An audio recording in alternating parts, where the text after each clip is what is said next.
Peace, fam. We are live again. Dynasty Mirror Search for Huru. Thank you all. Thank you so much for joining. Do me a favor, hit that like button. Please hit that like button on this beautiful Sunday afternoon.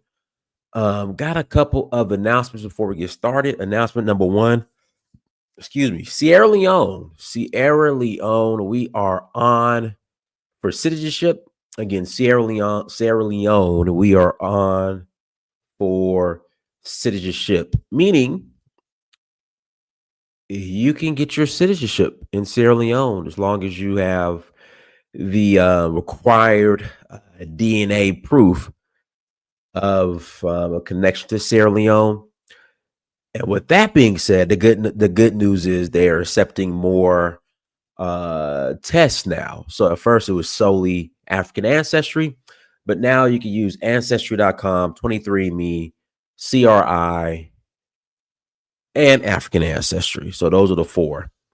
So if you're interested in joining us in Sierra Leone, please visit Danfo.Africa. Again, please visit Danfo, that's DANFO.Africa to learn more. I am curating a group for April, and then I am taking a group in December. Again, I am curating a group for April, and then I am taking a group in December. So if you're interested in getting your citizenship, visit Danfo.Africa to learn more. Also, the only other change is that there's like a cooling off period, I guess you would call it. So you have to wait a year before you actually get your passport. So if you go in April, you won't get your passport to the following April. If you go in December, you won't get your passport to the following December. And the actual swearing in ceremonies are every April and December. There won't be a ceremony this April, but there will be a swearing in ceremony in December for the group who came this past November of 2024. So if you're interested in joining us, please visit Danfo.Africa. I will greatly appreciate it. We have a special guest who's supposed to be joining us any minute now, Brother Bosco Nishimiye. And we've been speaking a lot on the whole Congo and Rwanda and Kagame and the Tutsi M23 situation. So I was going to bring on Brother Bosco here in a second. I sent him the link, so I'm just waiting for him to actually call in. Click on the link and call in. But I think there's some peace talks going on. That might put an end to the war. Yeah, well, Congo says it will join peace talks with Rwanda-backed rebels on Tuesday. So it's looking like there's some peace talks that are going on in Angola, which is a neighboring country to the Congo.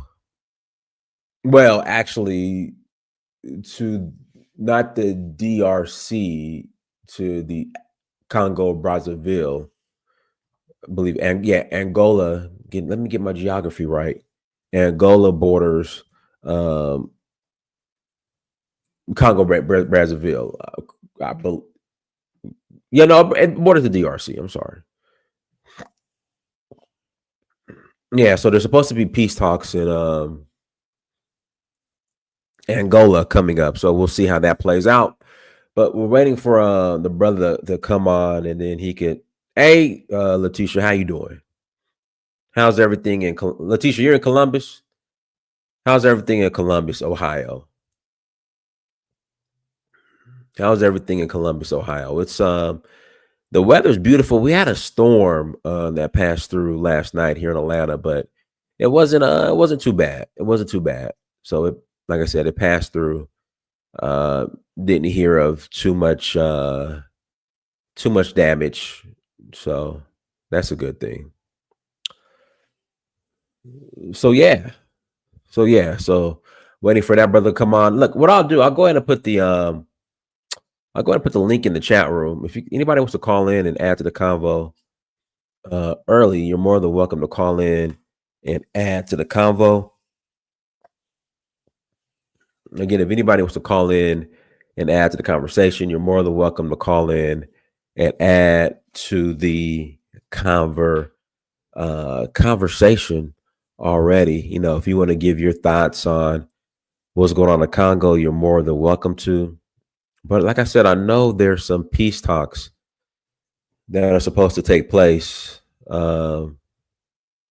here soon.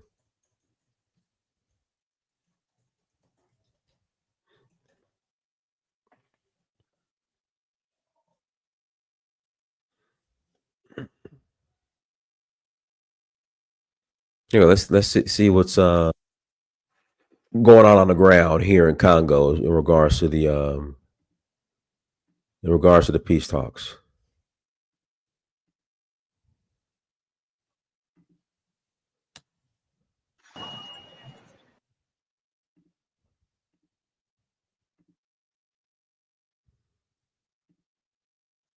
The planned talks between the DRC and the M23 in Angola is causing a stir among residents. Some are clearly opposed to opening communication, while others think it will go a long way to finally bringing peace to the restive East. In Kinshasa, residents raised opposition. Why are we going to dialogue? With whom and why? If I can repeat myself in this sense, the president decided years ago, I will never dialogue with thugs. I will never dialogue with thieves and killers. And today, when he agrees to dialogue with these people he had described in this way, where are we going? Why has he accepted? And what will it bring to the life of the Congolese people? These people killed our brothers, raped our sisters, and did everything they could to subdue us. Here in Kinshasa, we say no to the idea of dialogue with M23. If they want to negotiate, let them start by negotiating with the death they caused. But in South Kivu's capital, Bukavu, some residents say they see potential for peace through sustained dialogue, while others stressed talks should have started earlier. The government should really be flexible and ready to dialogue with those who have weapons, who have demands, and examine them to find a solution so that the population can breathe.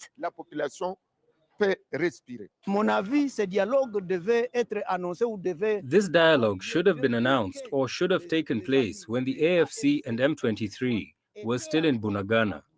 Now that they've advanced, many Congolese have been killed. People have lost their means of survival. There has been looting. Mothers and children wander around in the forests. So why wouldn't the Congolese welcome this announced dialogue? But from now on, the Congolese government will pay dearly.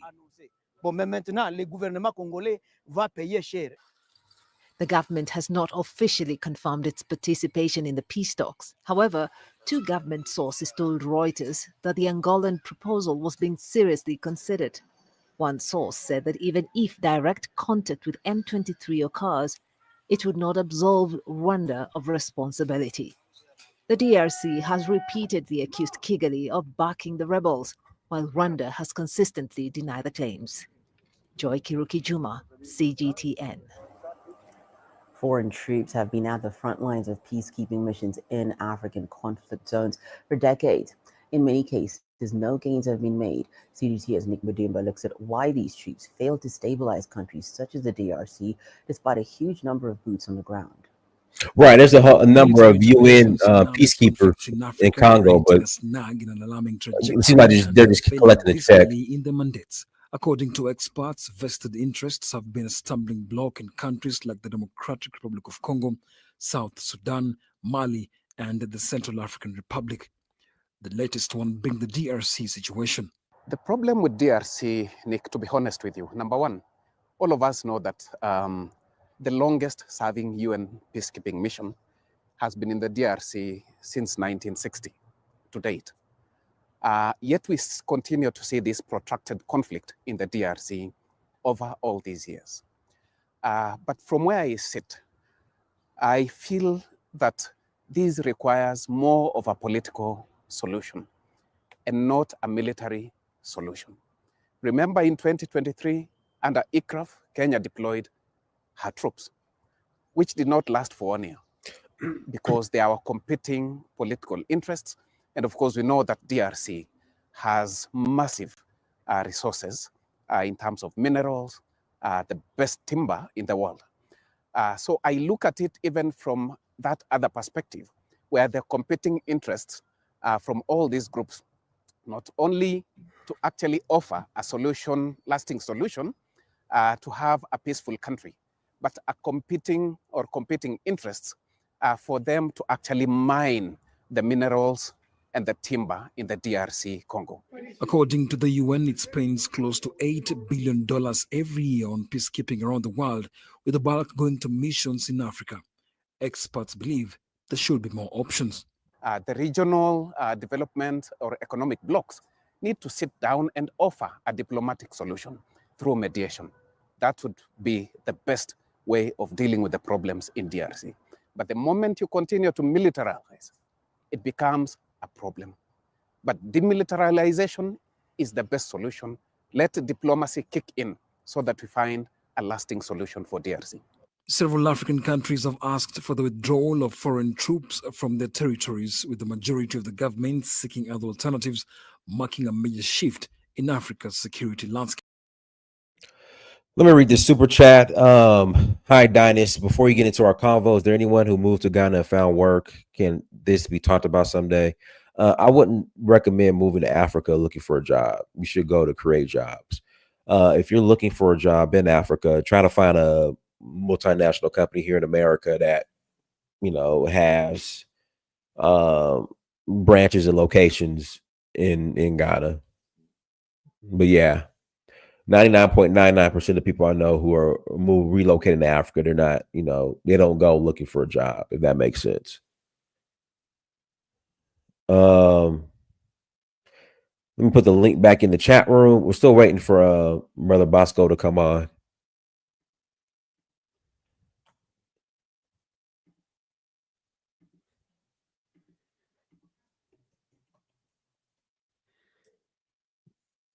Still waiting for Brother Bosco to come on. But links in the chat room. If you want to call in and add to the convo, you're more than welcome to go ahead and add to the conversation. Okay, there he goes. Yeah, there he goes. Okay, he got it. Click the link.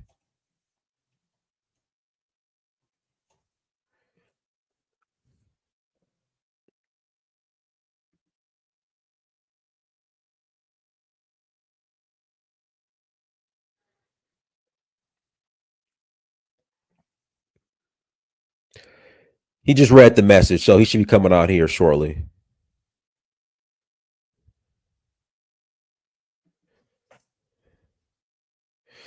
Yeah, exactly. I mean, if you're not getting paid in US currency or British pound or euros, I mean, what the minimum wage in Nigeria is like the equivalent to $60 a month.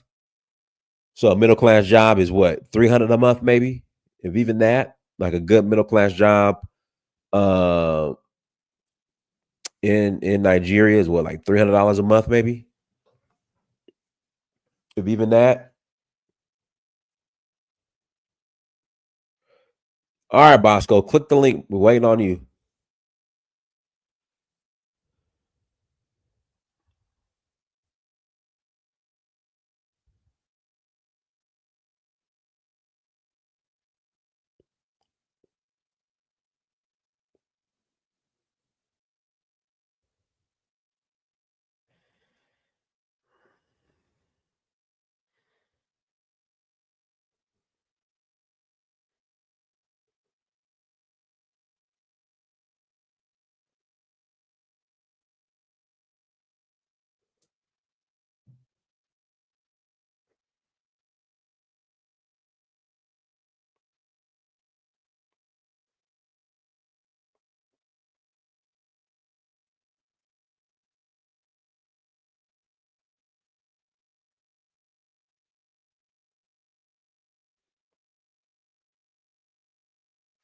There we go.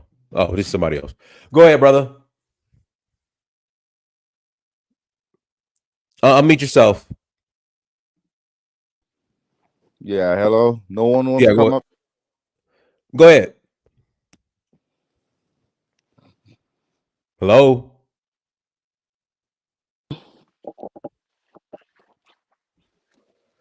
Hello. Can you hear me? I hear you now. Yeah, Go I'm ahead. here. Go ahead. Yeah, I like the conversations on the Congo stuff, man.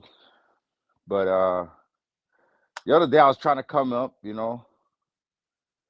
some of the people were debating, because I feel like a lot of times people talk past each other in these debates, Mm-hmm. because like if you're a Tutsi or you're a Hutu or whatever, you get bogged down on that side, and sometimes you're not necessarily looking at it objectively. And so sometimes these debates can go on forever or create even other rifts. But that's kind of a normal thing, that even happens for countries because countries are ran by people. So, you kind of end up with those same things happening back and forth. So I kind of All wanted to right. mention that on one of the earlier shows that Mm-hmm. you had during the week. Okay. Okay. What Anything was the else you want to Tutsi? add? What was the Tutsi brother saying that you were talking about on the Well, he's supposed to call. He's supposed to be calling in any minute now, so he's just gonna give his story and his opinion on what's going on, and go from Oh, there. okay. I see. There's a nice little documentary I watched, and I've read some books on what's happening over there in Congo too. I think there's a book called like Dancing with the Shadow of in the Shadow of Monsters or something like that. And it kind of deals with some of the what's happening in that particular area. And I watched this documentary, and it talked about, like, I guess Kagame at one point at least with certain countries, European, American, he was not looked at in a good light. But recently, he's kind of been looked at in a better light because in the UK, at least, they had an agreement at one point. It seemed like they were going to send like refugees to England, to Rwanda, right? Because they were trying to, like, I guess, lessen the flow or whatever, or take that burden off their back. And they were going to send them to, and then Kagame is also used as a contractor, using his military as a contractor or his people for the UN and things like that. So now he's more like, in a lot of ways, they kind of need him a little bit more. Now he's made himself a little bit more indispensable in a sense, because he's down in Mozambique and doing different things with, um, his people and his military for some of these countries, kind of like a contractor. So now when it comes Yeah, to like the you had went out for a second. yeah, yeah. So when it comes to like sanction him at this point, it's I guess more difficult in a sense because he's kind of intertwined in some way with some of these states, militarily or for security reasons.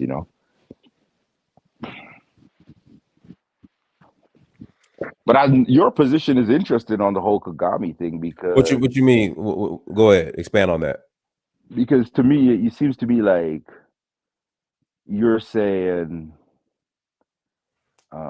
if I get it right, it's kind of like you're saying that because the Congo can't defend themselves. Since the Congo can't has not been able to manage itself for the past since independence, give Kagame a shot.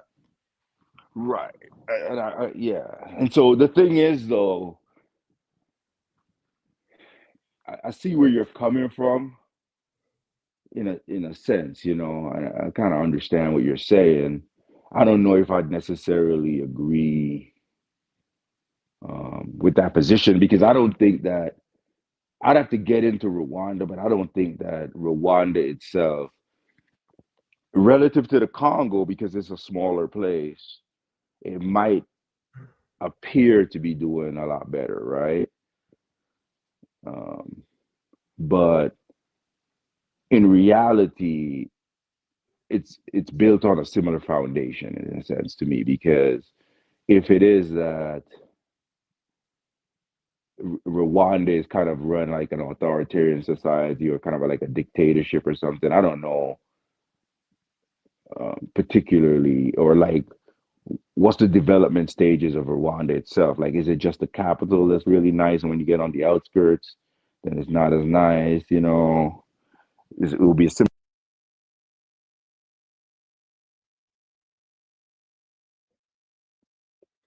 You we lost you. We lost you. My phone just keeps. Yeah, man. You guys can't call in. You guys can't call in on those Obama phones. You know what I'm saying? Nah, it's a good phone. It's just that like when the screen goes dormant, then it drops. You know. Oh, I don't know, man. I don't know, bro. I don't know. That sounds like Nah, a this Obama. ain't no Obama phone, bro. Yeah. Which I don't have a problem with phones for people. You know what I mean? Mhm. But yeah. But yeah, I'm just saying I don't know the development stages, and the thing is the area Kivu and all that is more on the border of Rwanda, so it's easier for Rwanda to run in there and do stuff. The Congo would have to develop a situation where they had roads and trains and different types of things going out that way, so that they could send troops or security or whatever to that area effectively. Which, if you're built on a dictatorship type system or authoritarian type system, or you don't really have certain institutions, it's going to be hard for you to build a system like that out, Mhm. because normally you're just trying to keep that resource to yourself or the people around you, close to you, that money. It's kind of similar thing with, among multiple countries, Russia, similar kind of situation in a lot of ways, to where it's a massive country, you know, um, and the people around the government, the state, Putin and these guys and the people around them, they got the money and the wealth. But as a whole, even though it has the big landmass and all these resources and all these people, it has a smaller economy than Canada with less people. It has a smaller kind of economy than Italy. Less people, less landmass, less resources in Italy. But the political system determines more your success than a lot of other things. Mhm. Go ahead, Skylar. Now, what's up? I just really want to wait for that other guy, Congolese Tutsi guy to show up. But I just want to like ask some questions about that. But JLA, JA, what's her name? My guy. Who? Yeah, that's my name, Um, bro. Go ahead. Okay. J. Yeah. Okay. So yeah, with the Mozambique thing, a lot of people bring this up, but again, the Mozambique government asks Rwanda Hey, to come in Skylar. and Skylar, is your blinker on? Are you driving? yeah, I'm turned off. Is it off now, Dennis? It's off now. Go ahead. Okay. Yeah. So yeah, like the Mozambique government asked Rwanda to come in and stop ISIS. Again, at first, Mozambique asked South Africa to do it, but again, they failed in the Congo, and they failed in Mozambique. But it's not some nefarious conspiracy theory when South Africa was in Mozambique. But for some reason, it's a nefarious conspiracy when Rwanda does it in Mozambique. So I don't really get this criticism I hear from like some people who don't like Paul Kagame or he's working with France and in Mozambique. But again, the Mozambique government asked them to be there, pretty much. Well, now this is the thing. I don't really. I don't really care in a sense whether it was the Mozambique government or the French government or whatever that asked them to be there. My point would be more of Mozambique. If I look at the population of Mozambique, for instance, I'm not sure what it is. I could look it up. I can't really look it up on my phone because I can't speak and look it up at the same time, right? But um, I would guess Mozambique has a population that's higher than Rwanda's Hey, population, yo, right? one second. Let me. I got Bosco on. But go ahead and finish, Jay. You got 30 seconds, and I got to pass it. I'm gonna pass it to Bosco. Yeah, Go ahead. so I would assume that Mozambique has a higher population than Rwanda. The question would become, why does Mozambique not have the ability or the institutions to train an army sufficient to defend its region or its area? Same thing with the Congo. Same thing with Nigeria, by the way. 200 million people, yet still they have a problem conquering Islamists in the north or whatever, right? Or people in the north that are doing certain things. But it's that same idea. the political system and the institutions are not set up to be able to control these areas to the fullest effect. You know what I mean? But they let me have the pass. population and all that. All right, let me pass the Bosco. Go ahead, Bosco. Unmute yourself, Bosco.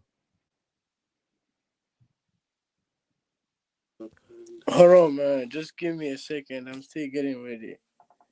Okay. All right. Go ahead, Jay. Yeah, so that's what I was saying. It's just that they have the population, they have the manpower, but the investment is not put in the people, because people feel like having resources, oil, natural gas, diamonds, gold is the power of a country. No, it's not. It's the people of the country and their ability to express themselves and use their mental faculties to advance the country. That's the most important. There are plenty of countries that have no natural resources, but they're plenty richer than countries that got all kinds of natural resources. You can look at Singapore.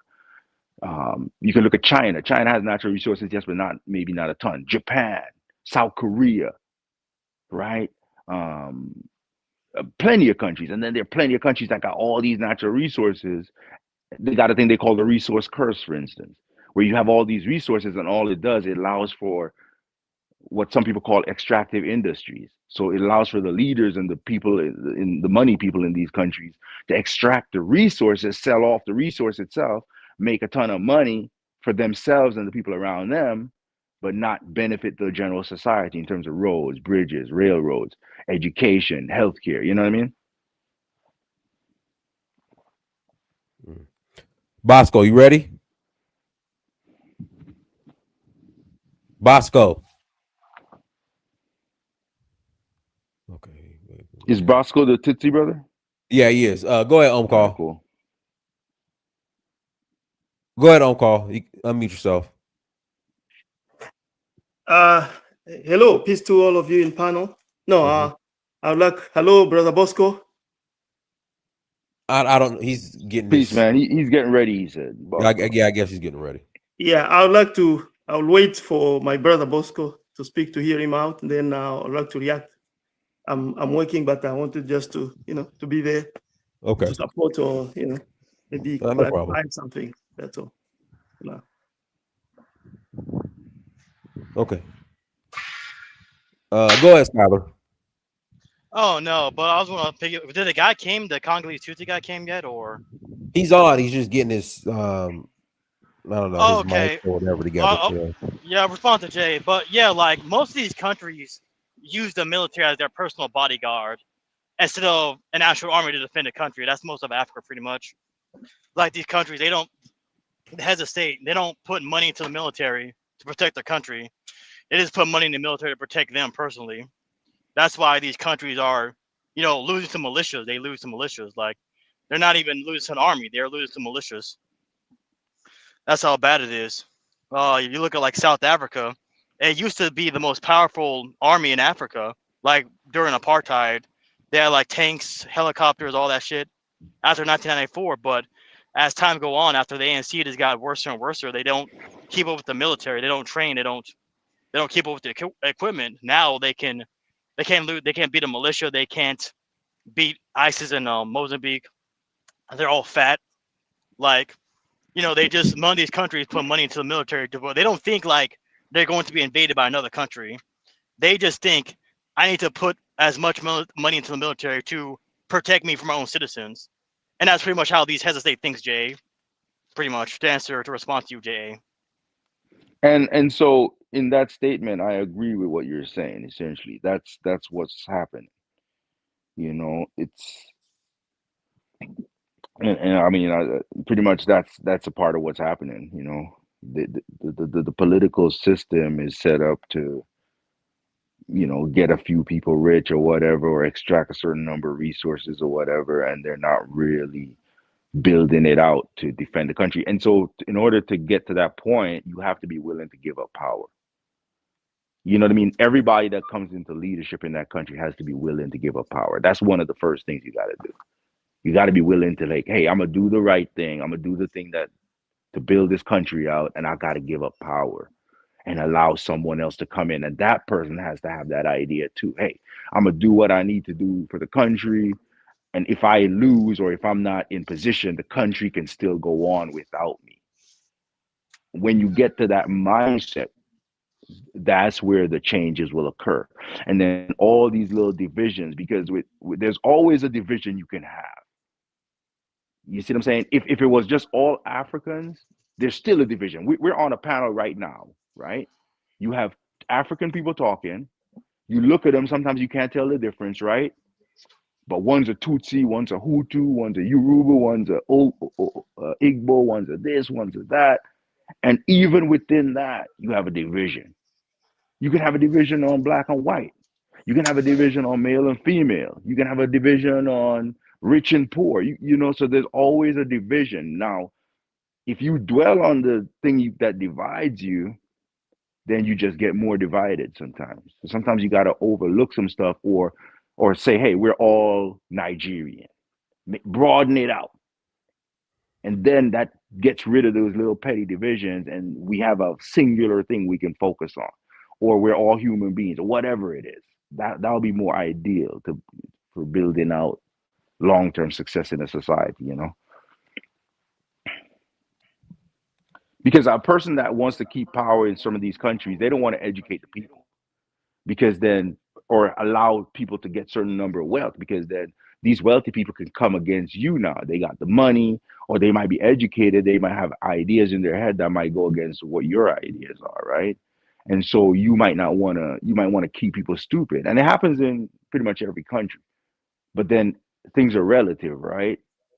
Yeah, Relative to another country, I'm this or that. yeah, Yeah, you let me can let still me be. well, let me hold on one second. Bosco, you ready? Yeah, I'm ready right now. But Bosco, you got to turn up your mic, man. We can barely hear you, and there's an echo. There's an echo. Yeah, and we can't hear you, Bosco. Can you hear me now? It's real low. Like, are you? And there's an echo.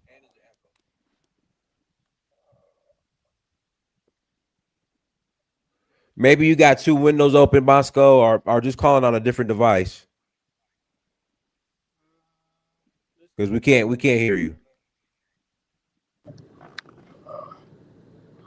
Okay, how about right now? Can Okay, you hear me? that's better. That's better. That's better. Bosco, How about right now? Can you hear me, guys? you were just sounding fine just a second ago. Hello. Hello, I'm here. Okay, Can you that's hear me? good. Go ahead. Yeah, go ahead. Okay, okay. So I'm Bosco actually. For those who don't know me, I'm a Tutsi guy from Congo.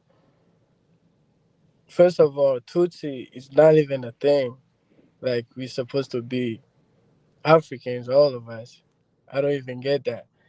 But politicians, they use that shit as a tool to divide us, and we end up just fighting each other, literally.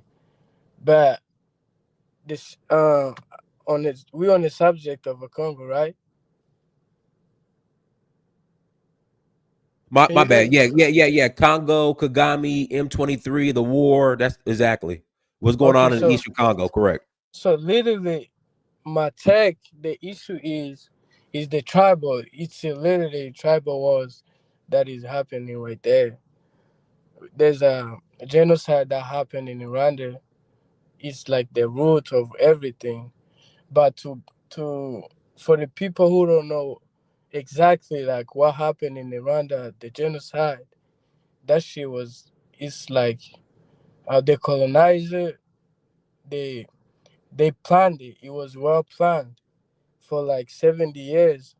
As soon as they touched in Rwanda, like there was a kingdom. You guys already been talking about that. There was a kingdom of Rwanda and Tutsi, Hutu, Batwa. It was just a classical thing. Like it was just a way of life. It was just it's like an identity based on how well you're doing in life. If you're doing well, you will become a Tutsi. If you're doing bad, it's not like you're doing bad. If you just uh, basically the Hutus was they were just farming. Most of, most of the time they were farming. It's not that they was poor or like it depends on what type of thing you're doing. You will be classified as a Tutsi or Hutu or Twa. And to say we, it's like to say we different. That shit is not. It's like a myth. In no way we different. We just and the people I heard you guys be saying like Tutsis, they somehow Arabic, or they not really African. That's a myth too. It's like that shit came from white people trying to spread the division. They always it's like it just came from colonizer literally. We wasn't like before we wasn't colonized. It was never an issue of us between us fighting. It was never an issue between us. We was literally just living with each other. It was never an issue. But some people just be getting confused that um those Tutsis in Congo they're not native, and that's a myth too. Cause whenever the old like the kings, the ancient kings from Rwanda, whenever they lived, there's a signs that they always plant a big trees. There's a type of tree, particular tree that they have to plant, and those tree they in Congo they know even those area that M23 is fighting on. You can hear the names and stuff. They can run the names, but the Congolese people, for some reason, they just believe they be telling this story, trying to act like they victim or they victimize themselves too much. They get caught up with the emotion and shit. They be like, they accept us with the open arms. No, we was already there. There was uh, a Kinyarwanda community already in Congo since since the back in days, like far, you know what I mean? I don't know if so. You can ask me some question. I'll just be answering. So what are your thoughts on Kagame and what's going on in Eastern Congo? Um, my thoughts on Kagame. So my thoughts on Kagame. He's a good politician actually. I grow up in Rwanda. If I didn't say that, like I was born in Rwanda in a refugee camp. You guys don't know the refugee camp. What is that? Like it was the people when the war happened during the genocide. Those people who were in a like the Habyarimana government when they got defeated, like they take everything from Rwanda to Congo. My parents was already in Congo doing they was native Congolese, but when those people who move from Rwanda to Congo, they move with ideology, with everything. Then they start killing the local Tutsis who were in Congo and radicalize the local Hutus to the same ideology and stuff. So that's when my parents moved from Congo and I was born in a refugee camp in Rwanda. So you're saying that So Bosco, you're saying that at the end of the genocide, the mhm, Hutus that went into Eastern Congo, yeah, they started committing acts of genocide against the yeah, Tutsis that were already in Congo. yeah, exactly. That's what happened. So they start killing them exactly like what they was doing in Rwanda. And what was the Congolese government doing? Like where were they at? So this is the thing. When the genocide happened, exactly Mobutu was siding with the Rwandan current like the former That, government. that's cap, bro. That's not true. No, I would no, like to speak after Bosco. no, call. Let him finish. No, call. Let him finish. Let him finish. Let him All right. finish. When you If finish, I'll take. even if I'll take the mic. even the soldiers from Congo, they were in the streets of Kigali, Kisenyi, fighting with the ex like genociders force. They was fighting with them. When was that? No, no, Brother.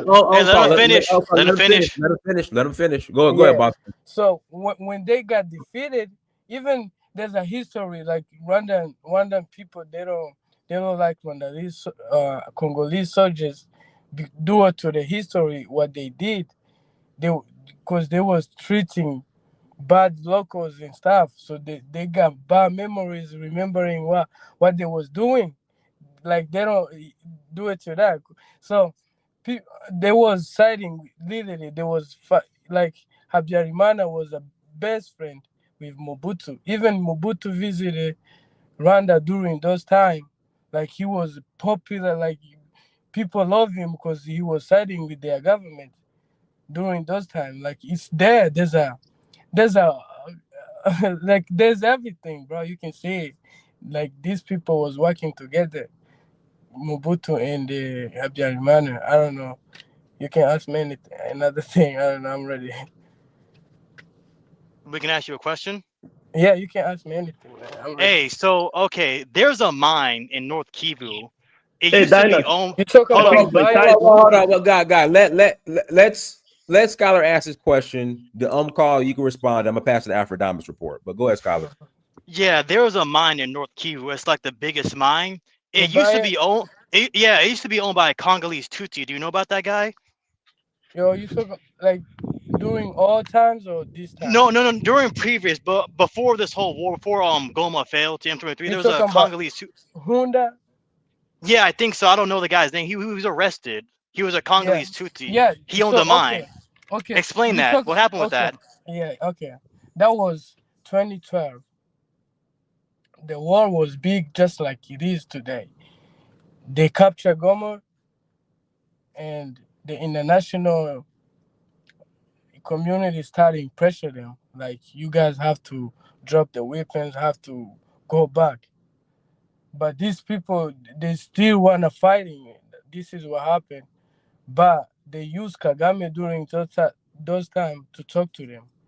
He talked to them. They figure on some type of deal. But these people didn't. They didn't like it. They start fighting each other within in a group. So they start fighting each other. One group fled from Congo to Rwanda, another group fled from Congo to Uganda. So that guy you talking about, he fled from Congo to Rwanda. That's when he got captured. Now he's not even nowhere to be talked about. Another guy who moved from Congo to Uganda, he's the one who's reading the world right now. He came from Uganda to Congo, but now they're trying to flip the story, put it to Rwanda. It's not even that way. Yeah, it just okay. You can ask me another question. It was a Congolese Tutsi, right? He owned the mine. He bought the mine legally, right? A Congolese Tutsi. You say he buy the mine? Yeah, he bought the mine. Yeah, he bought the rights to the mine or something, but then he got arrested. Like I don't know if you remember that. I know the Oh, story. I can help when it will be my turn. I will help you. there was two guys. One got arrested by the international community, which is Nangunde. It's like this guy. He's even Ntaganda. still arrested Ntaganda. in Nanganda. Yeah. Yeah, that guy. Yeah. Yeah, The exterminator. yeah, that one. He's even still arrested for the crime that he did to Congo, because he was even fighting with kids, with the little kids. He got accused by that too. So he got accused with a lot of war crimes. That's why he got arrested. Yeah, All right, go go ahead ahead. on call. Go ahead on call. Yeah. All right, Bosco. Amakuruya Uraho. Me fresh, man. Hey, to Rano, and thank you, my brother, for coming. It's good. Yeah, Oh, yeah, man. I'm also a Congolese like you. I'm from South Kivu, but I know Goma, I know Ruchuru, I know all that. Bro, Yeah.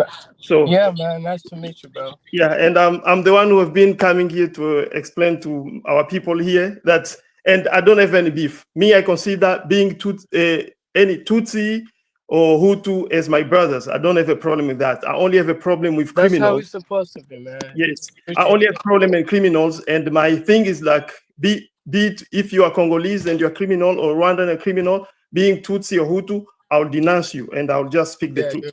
I'll Yeah, help first Skylar. we gotta fight. I'll help you and Skylar to understand something. First, on the yes, you are right that for me, I consider Hutu and Tutsi be it their social group. You know, like Yeah. now, where I don't accept with you, it's when you said that when those who like when the Hutu, and it's a mistake to categorize like all the refugees who ran from Rwanda to Congo were all genocide there. It's not true, because even Rwanda itself, in their research, they say that it's only like a 10% of the population who took act in the mass killing. When you calculate, when you calculate the population of Rwanda at that time, who were like in the 14 million or 10 million, if you Look, take I'll let you speak. When you finish, you let me know. I'll speak. Yes. When you calculate 8% of that population, you may say it's among 1 million or more of that. So to categorize all the millions of the people who ran to Congo as genocide, and that's where I don't agree with Uncle Paul Kagame when he tried to put these people on that label, because it's not a good thing. That's why the war is perpetual. Now, when you say that Congolese are trying to victimize themselves, I don't accept that as well, because I know there is a brother who spoke first, AJ. He said he read the book Dancing in the Glory of the Monsters. I have that book right now with me. If you read on chapter 17, Sorcerer Apprentices, I don't think that the massacres which even this researcher, who is an American who went to Congo to do research, all this massacre which he described in this book, that it's a victimization. No. It's a reality. There is many people who died in Congo because of Rwanda invasion. So I'll go and speak about what you were trying to portray Mobutu as if he helped Habyarimana or he helped the Rwandan government. You even said something which is not true, saying that Congolese military soldiers were fighting in Kigali. That's not true. I don't think that there is anybody with, even Paul Kagame himself has never said that in 1994 there was Congolese soldiers fighting in Rwanda. No, but I understand that you misspoke. Of course, in the 1990, when the Kagame group, Fred Rwigema, they first attacked Rwanda, yes, Congolese soldiers, Zaire at that time, they were sent to Rwanda to go help Rwanda. And why? You understand that in the international laws, there is also military cooperation.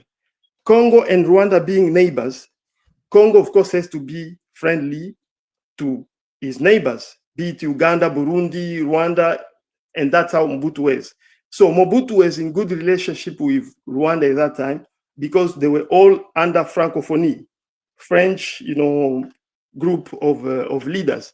And when war erupted in Rwanda, it's the first time they classified it, even the international community classified it as invasion. Because those soldiers who attacked Rwanda in 1990, they were soldiers of Uganda. Remember that Paul Kagame was sent to Fort Leavenworth as an Ugandan soldier. So that's why Zaire intervened and they pushed back those rebellions back to Uganda. But in the 1992-93, when it was now understood, or with the backing of RPF, they show that it's the problem between Rwanda and the Congolese soldier never went to Rwanda. Okay, and about the refugees who came to Congo in 1994, as I've said again, I was in Bukavu at that time. I was in my 10th. I was like 10-year-old. But being who I was, I used to ask so many questions, and I could understand what was going on. So, if you've done research on this matter of Congo and Rwanda, you will understand that since the 1980. Just after the fall of Berlin Wall, yes, Mobutu was not considered anymore by the American, by his backer as it used to be. And there was some economic interest going on in the region, which some groups, some multinationals, wanted to have hands in it. But Mobutu was like a friend. That's why there is actually the former Congolese ambassador in Kigali. He wrote a book, his memoir, where he explained everything which the Rwandan government was telling him, and he was sending it to Congo. So since the war in Rwanda, the Congolese government, those who were on top, Mobutu and his intelligence officers, they knew that the war in Rwanda is actually not a Rwandan war, but it's a stepping stone into Congo. That's why if you go and read the research or you follow the lecture of Professor Christian Davenport, and even the research of great journalists like Charles Nana, Patrick Mbeko, Yolanda, Judy River, they all using archive in the US government and many other governments, they understood that the war in Rwanda, the way even how RPF advanced, it was to push as many people in Congo, because that will be used later on as a pretext to attack Congo. And the millions have died in that war. Now, to respond to Skylar, the question which he asked about the mine, is the mine of Rubaya, one part of the mine of Rubaya, which was owned by Congolese of Rwandan origin, Edward Mwangachuchu. Eduardo. Yeah, that's Edward it. Mwangachuchu. Yeah, let me explain to you now. Yeah, Edward Mwangachuchu. So, who is Edward Mwangachuchu? Edward Mwangachuchu is among the first sponsors. First of all, in 1990, Edward Mwangachuchu didn't have that mine. How he came to own that mine? It's through this rebellion which Rwanda, has been invading Congo using some of our Congolese of Rwandan origin. Edward Mwangachuchu was in RCD and later on in CNDP. Now, when they force Congo to negotiate with this rebellion, the way how they're doing right now, that's when they enforce Congo to sign law of amnesty, saying that everything which the rebel have done as an administration or economic decision, Congo should consider it. That's how Edward Mwangachuchu came to own that part of mine of Rubaya. You understand? But now he's in prison. Why? It's not because of the mine that Edward Mwangachuchu is in prison. He's in prison because when M23 was attacked Bunagana and occupied Bunagana, when they were doing investigation, they came to find out that Edward Mwangachuchu is in connection with M23 again. When they went and did search in most of his concession, his land, everything, they found guns and information that led to him being accused, and that's why he was judged and put in prison. I'll stop by that. All right, let me pass it to Afrodamus, and I'll pass it back to you. Go ahead, Afrodamus, and yourself. All right. Can you guys hear me? Yes. Yeah. So I'm gonna speak on like Congo when it was Zaire under Mobutu. So one of the guys, the account that he is giving is wrong, because I am old enough to remember when this group today that they are saying they are Congolese. I remember when they first invaded Zaire, they were not Congolese, because I remember when Mobutu closed the border, it was on television. Mobutu did not want to allow the people in. Because they were trying to, here's the game. So Mobutu was supposed to be a puppet, okay? Because like Lumumba was outspoken. So Mobutu was a failed puppet, because under Mobutu, Zaire was stronger. You can go look. Militarily, culturally, their economy was great. So it didn't go the way they wanted it to go. So they devised a plan to get rid of him. So the 1994, genocide in Rwanda, because Kagame, remember, he grew up in Uganda. He was in the same camp with Museveni. So they used that war under the pretext to say Mobutu have to allow refugees in. They used the Red Cross as well. He refused. These clips are out there. You can look it up. He closed his border. He's like, no, I don't trust these people. These are fighters. So, they push and pull. eventually Mobutu allowed them in. But these were not just refugees, these were fighters that they allowed into Zaire at the time. These were the people that helped Kabila topple Mobutu. So today, these people that are fighting in Eastern Congo, these are Rwandese. These are not Congolese people. You can go look at the 90s clip. You will see that they entered Congo as refugees. So they became invaders because Zaire is stronger than Congo. So to infiltrate Mobutu, to weaken him, they had to trick him into allowing these people in. This is why, if you look at in Ethiopia, the little war they have over there, their prime minister refused to allow the Red Cross dictate to him, what group can come in or bring aid in, because that's how they toppled Mobutu. So the Rwandese guy that's speaking, he is tricking you guys. This is archived. So, This is Afrodamus, were there already before Mobutu? Were there already, I would say, Tutsis in Eastern Congo? no, they were not.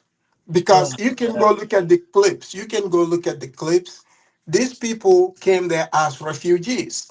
In fact, there So was a you're saying, standoff. so you're saying that man-made border, Please, all let right, me speak that as well. separates the Congo from Rwanda.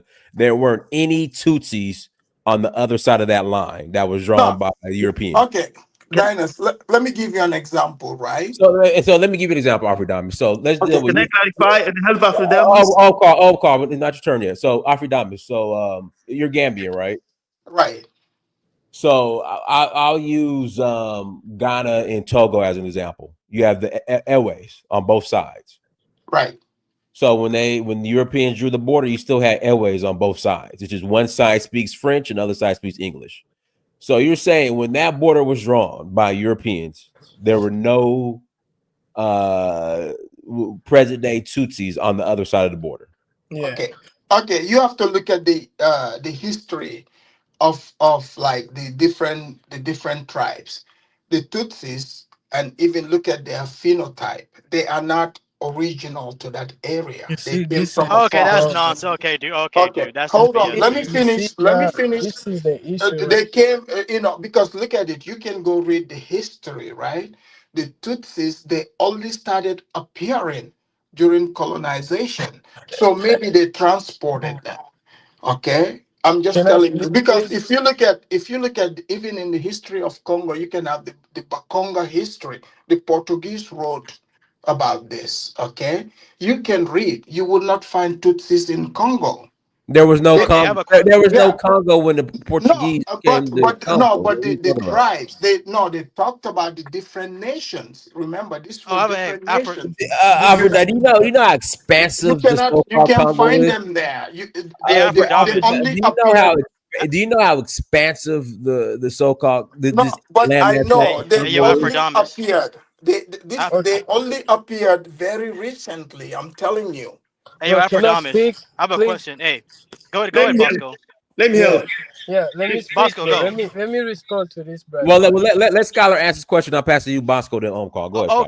Okay. So when the Europeans measured the nose of the Tutsi, that was a good way to distinguish between Tutsis and Hutus. Because you said phenotype. That's Yeah. what your word phenotype. How they look. So they That's look what like they he. have longer noses. So Yeah, when that's the what he said. European measures their nose, that's like science, right? That's Mm-hmm. science to you, right? I'm not going That's a by the Europeans. I'm going that's by what you just what did.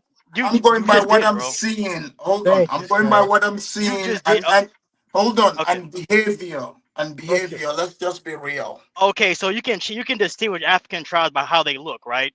Like you can pinpoint which tribe is which tribe by how Mm-hmm. they look, right? Yeah, yeah.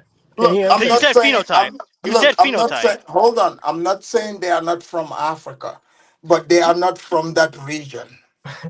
Bro, How okay. can you tell by? Okay, go Bosco, go It's my Bosco. turn. All right. Okay. This guy, what he speak right here, bro, is the real issue. That's why we even fighting, bro. So they literally everything that he just say, bro, it's in plan of white people's literature, bro. They write that shit knowing that in the future we're gonna um read that shit as a base historic fact, and it's wrong, bro. They did it purposely. He said, you see, he said we just started appearing. Me, I'm a Tutsi, straight up. My mom is a Tutsi, my pop is a Tutsi. If we going by that, but I got dreaded hair. I get if I get a lot of saying that I'm from West Africa. If you just look at me and you didn't know that, if you don't know my history, you just gonna be thinking that I might be from West Africa if you don't know that.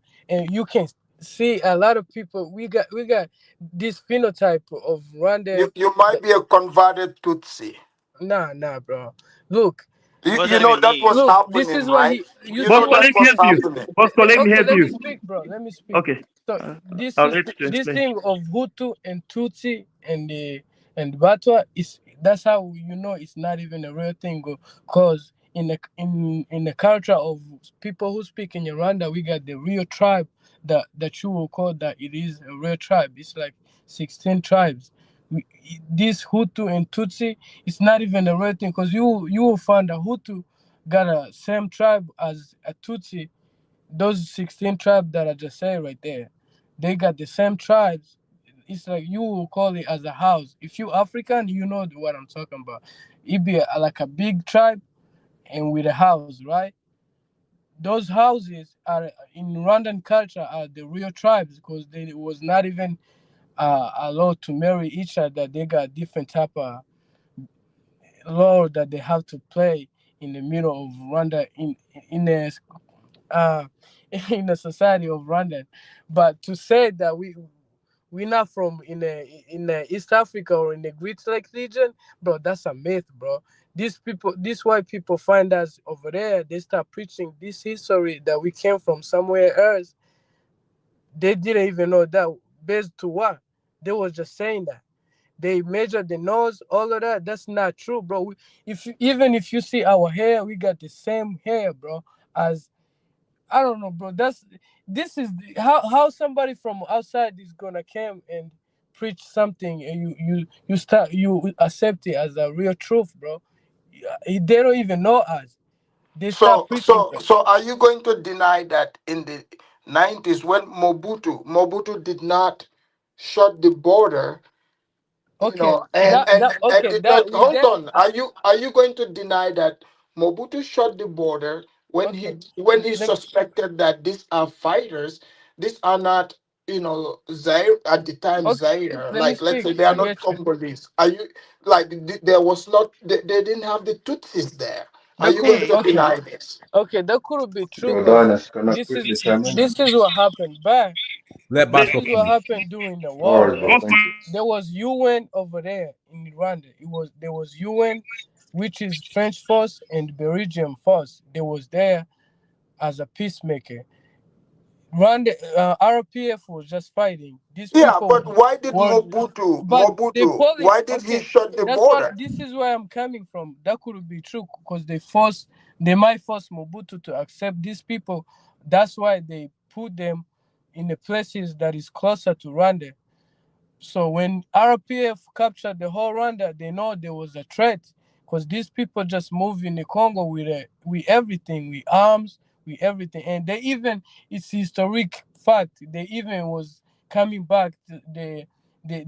There's a war happening between them. Try to coming back and forth because they was fighting back and forth from that spot because it was closer to Rwanda. It was easy for them to come to Rwanda, do whatever they want to do and go back real quick to the camps. So it was very destructive. But So then, it was all for. That's when Kagame went to Kagame Congo. helped Kabila. How did that all? Who put all that together? You see what Who, I'm saying? Hey, hold We, up for a that's minute. UN. That's UN. French. Exactly my point. Those people, those Tutsis, these people fighting, they are not Congolese. That's my whole point. No, They were those No, there are in those England. FRL we talk one about. mic, Afrodamus. That does not mean that there were already Tutsis living in the Congo before Very the small Bro, minority. how is that came to Very Tutsi small, though? very I'm That saying small was people minority. fighting there's Tutsi. no that does not mean that there were Tutsis not living in No, the Congo before the no, you can Yeah, go look this yeah. up.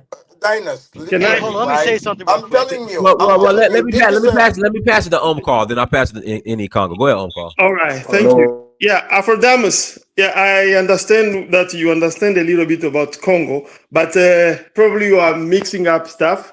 There were Tutsi, our brother Tutsi and Hutu, or you can say Banyarwanda, who were in Congo like before Mobutu became a president. But the difference is this: like where you have to put differentiation is that they don't have traditional land in you mean the Congo. Manyamulenges? No, wait. Be it that I'm from that area and I've invested myself in knowing the history and stuff. So, they were in Congo before Mobutu even became president, but they were in Congo as migrants and descendants of migrants. This is the thing. And I will answer also on the question which I saw somebody wrote on the chat that North Kivu was part of Rwanda. That is not true. That is Kagame and the clique of Kagame trying to change history. This is the thing. In this area, which today we call Congo, yes, when you speak about Congo Kingdom, there was no Banyarwanda or Tutsi in that kingdom. But when the country came to be made as Congo, starting with Free State, Congo Free State of Leopold II, there was no Banyarwanda yet in. Becoming Congo, Belgian Congo now, during the time of Belgian Congo, that when now the Belgian went and after unaliving millions of Congolese, they needed people to work in the farms, in the field. They went and took our brother Banyarwanda from that side and bring them in Congo, especially in Rugari missionary. Now, the story of these people who you call Banya whatever, I don't like to call that name because that name is in dispute. These people, because remember, there is a map. If you read the book like Kings and Clans of David Newberry, where two Rwandan professors also worked with him, Rwandan kingdom, ancient Rwanda kingdom, it was not bigger like today's Rwanda. The former ancient Rwanda kingdom, it was in the area where today Kigali is. It used to be called Mwanachambo region. But around it, there was other kingdom or small, you can call principality. There was Ndorwa, there was Bunyambiriri, there was Nduga, there was Bugesera, and so on. But now in the 1850, that when the king who was there started conquering and incorporating all these other kingdom inside. But of course, that the king, this succession of king, they took wars to the area where there is now Congo. I mean, it's Congolese side. For example, in Kishenyi, which is today in Rwanda, it used to be inhabited by Bahunde, and that's why that name Kishenyi, it means place to go get firewood. It was changed only when the colonialists came there, like when they the Stanley and all the agents of Leopold II, they were going now to speak to the chief so to get land to add into Congo Kingdom and to make it today's country, Congo. Kishenyi, then it was changed to Gisenyi. But the area of Buhunde, like Kishali, like Mokoto, those they were inhabited by Bahunde. It's a lie to say that. But you see, I want you to put the emphasis on something I said because saw Dinah was arguing against that. Was the Tutsis part of the Bakonga? No, it's Bakongo. No. As in Congo Kingdom, no. Far from there. Thank you. Okay, continue. I just wanted to make that point. Continue. People aren't limited to just a specific kingdom. Yeah, but Dinah, there is new people. People roam all over. Okay, yes. They're not limited to. But Dinah, some people came new. New people showed up. I'm telling you. Let me finalize now. You see, Bakongo have connection to Lunda, the Lunda Empire as well in the southeast. The Lunda has connection to Bakuba who are in east, in south, you can say south center. People don't understand that even in Eastern Congo, there are people who have, there are a lot of those you call tribe, they have connection to Baluba and Bakong and the Bakuba kingdom. But after all this, and I believe spiritually, that's how even Congo came to be carved out. But of course, in Congo, today's Congo, or even 1890, when Congo is formed, or 1885, when the first map of Congo is made, inside Congo, there was other authentic ethnic group, which you cannot call them Tutsi, but they are related, like cousin. For example, in the north, in Ituri, we have the Bahema, who are cousin to Bahima of Uganda. But in between them, there are other population. You have, for example, the Kakwa, the Alur. But our brothers and sister Tutsi, they start coming through the migration. The first one who came, they were running away from the wars in Rwanda. And those are the people who were welcomed in the Uvira region by the Bafuliru, and that's who they came to be called Banya Mulenge, for example. They start coming in the 1960s. You see? And then in the 1910... So wait. Repeat the year.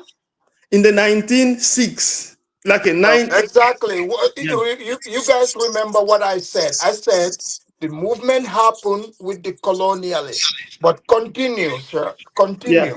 Yeah. So that's what I wanted to elaborate. And yes, Mobutu first. That's not what you said, Afrodam. You said they didn't come until after Mobutu. I said no, the colonialists. No, you said they didn't come to after Mobutu. That's what you said. No, into what we call Congo, but I'm talking about getting closer to that region. It started with they colonialism. were already there before they came recently. I'm telling you, before those borders were drawn. No, they just came when they came after 1884. Yes, after 1884. I'm telling you. No, but what you said, Afrodam, is they didn't come until after Mobutu. So no, I'm talking about these recent ones, but I'm telling you, even in that region, they came after 1884 when the borders were drawn. So the colonialists brought them. I'm telling you. Okay, well, they're still Congolese. That's my point. So the thing they are not. So the thing is, even after no, they're not. So that's the problem. Go ahead. Let me answer. So the thing is this. Of course, when Congo, because nationality or citizenship, of course, it's before being a legal thing, it's first social thing, right?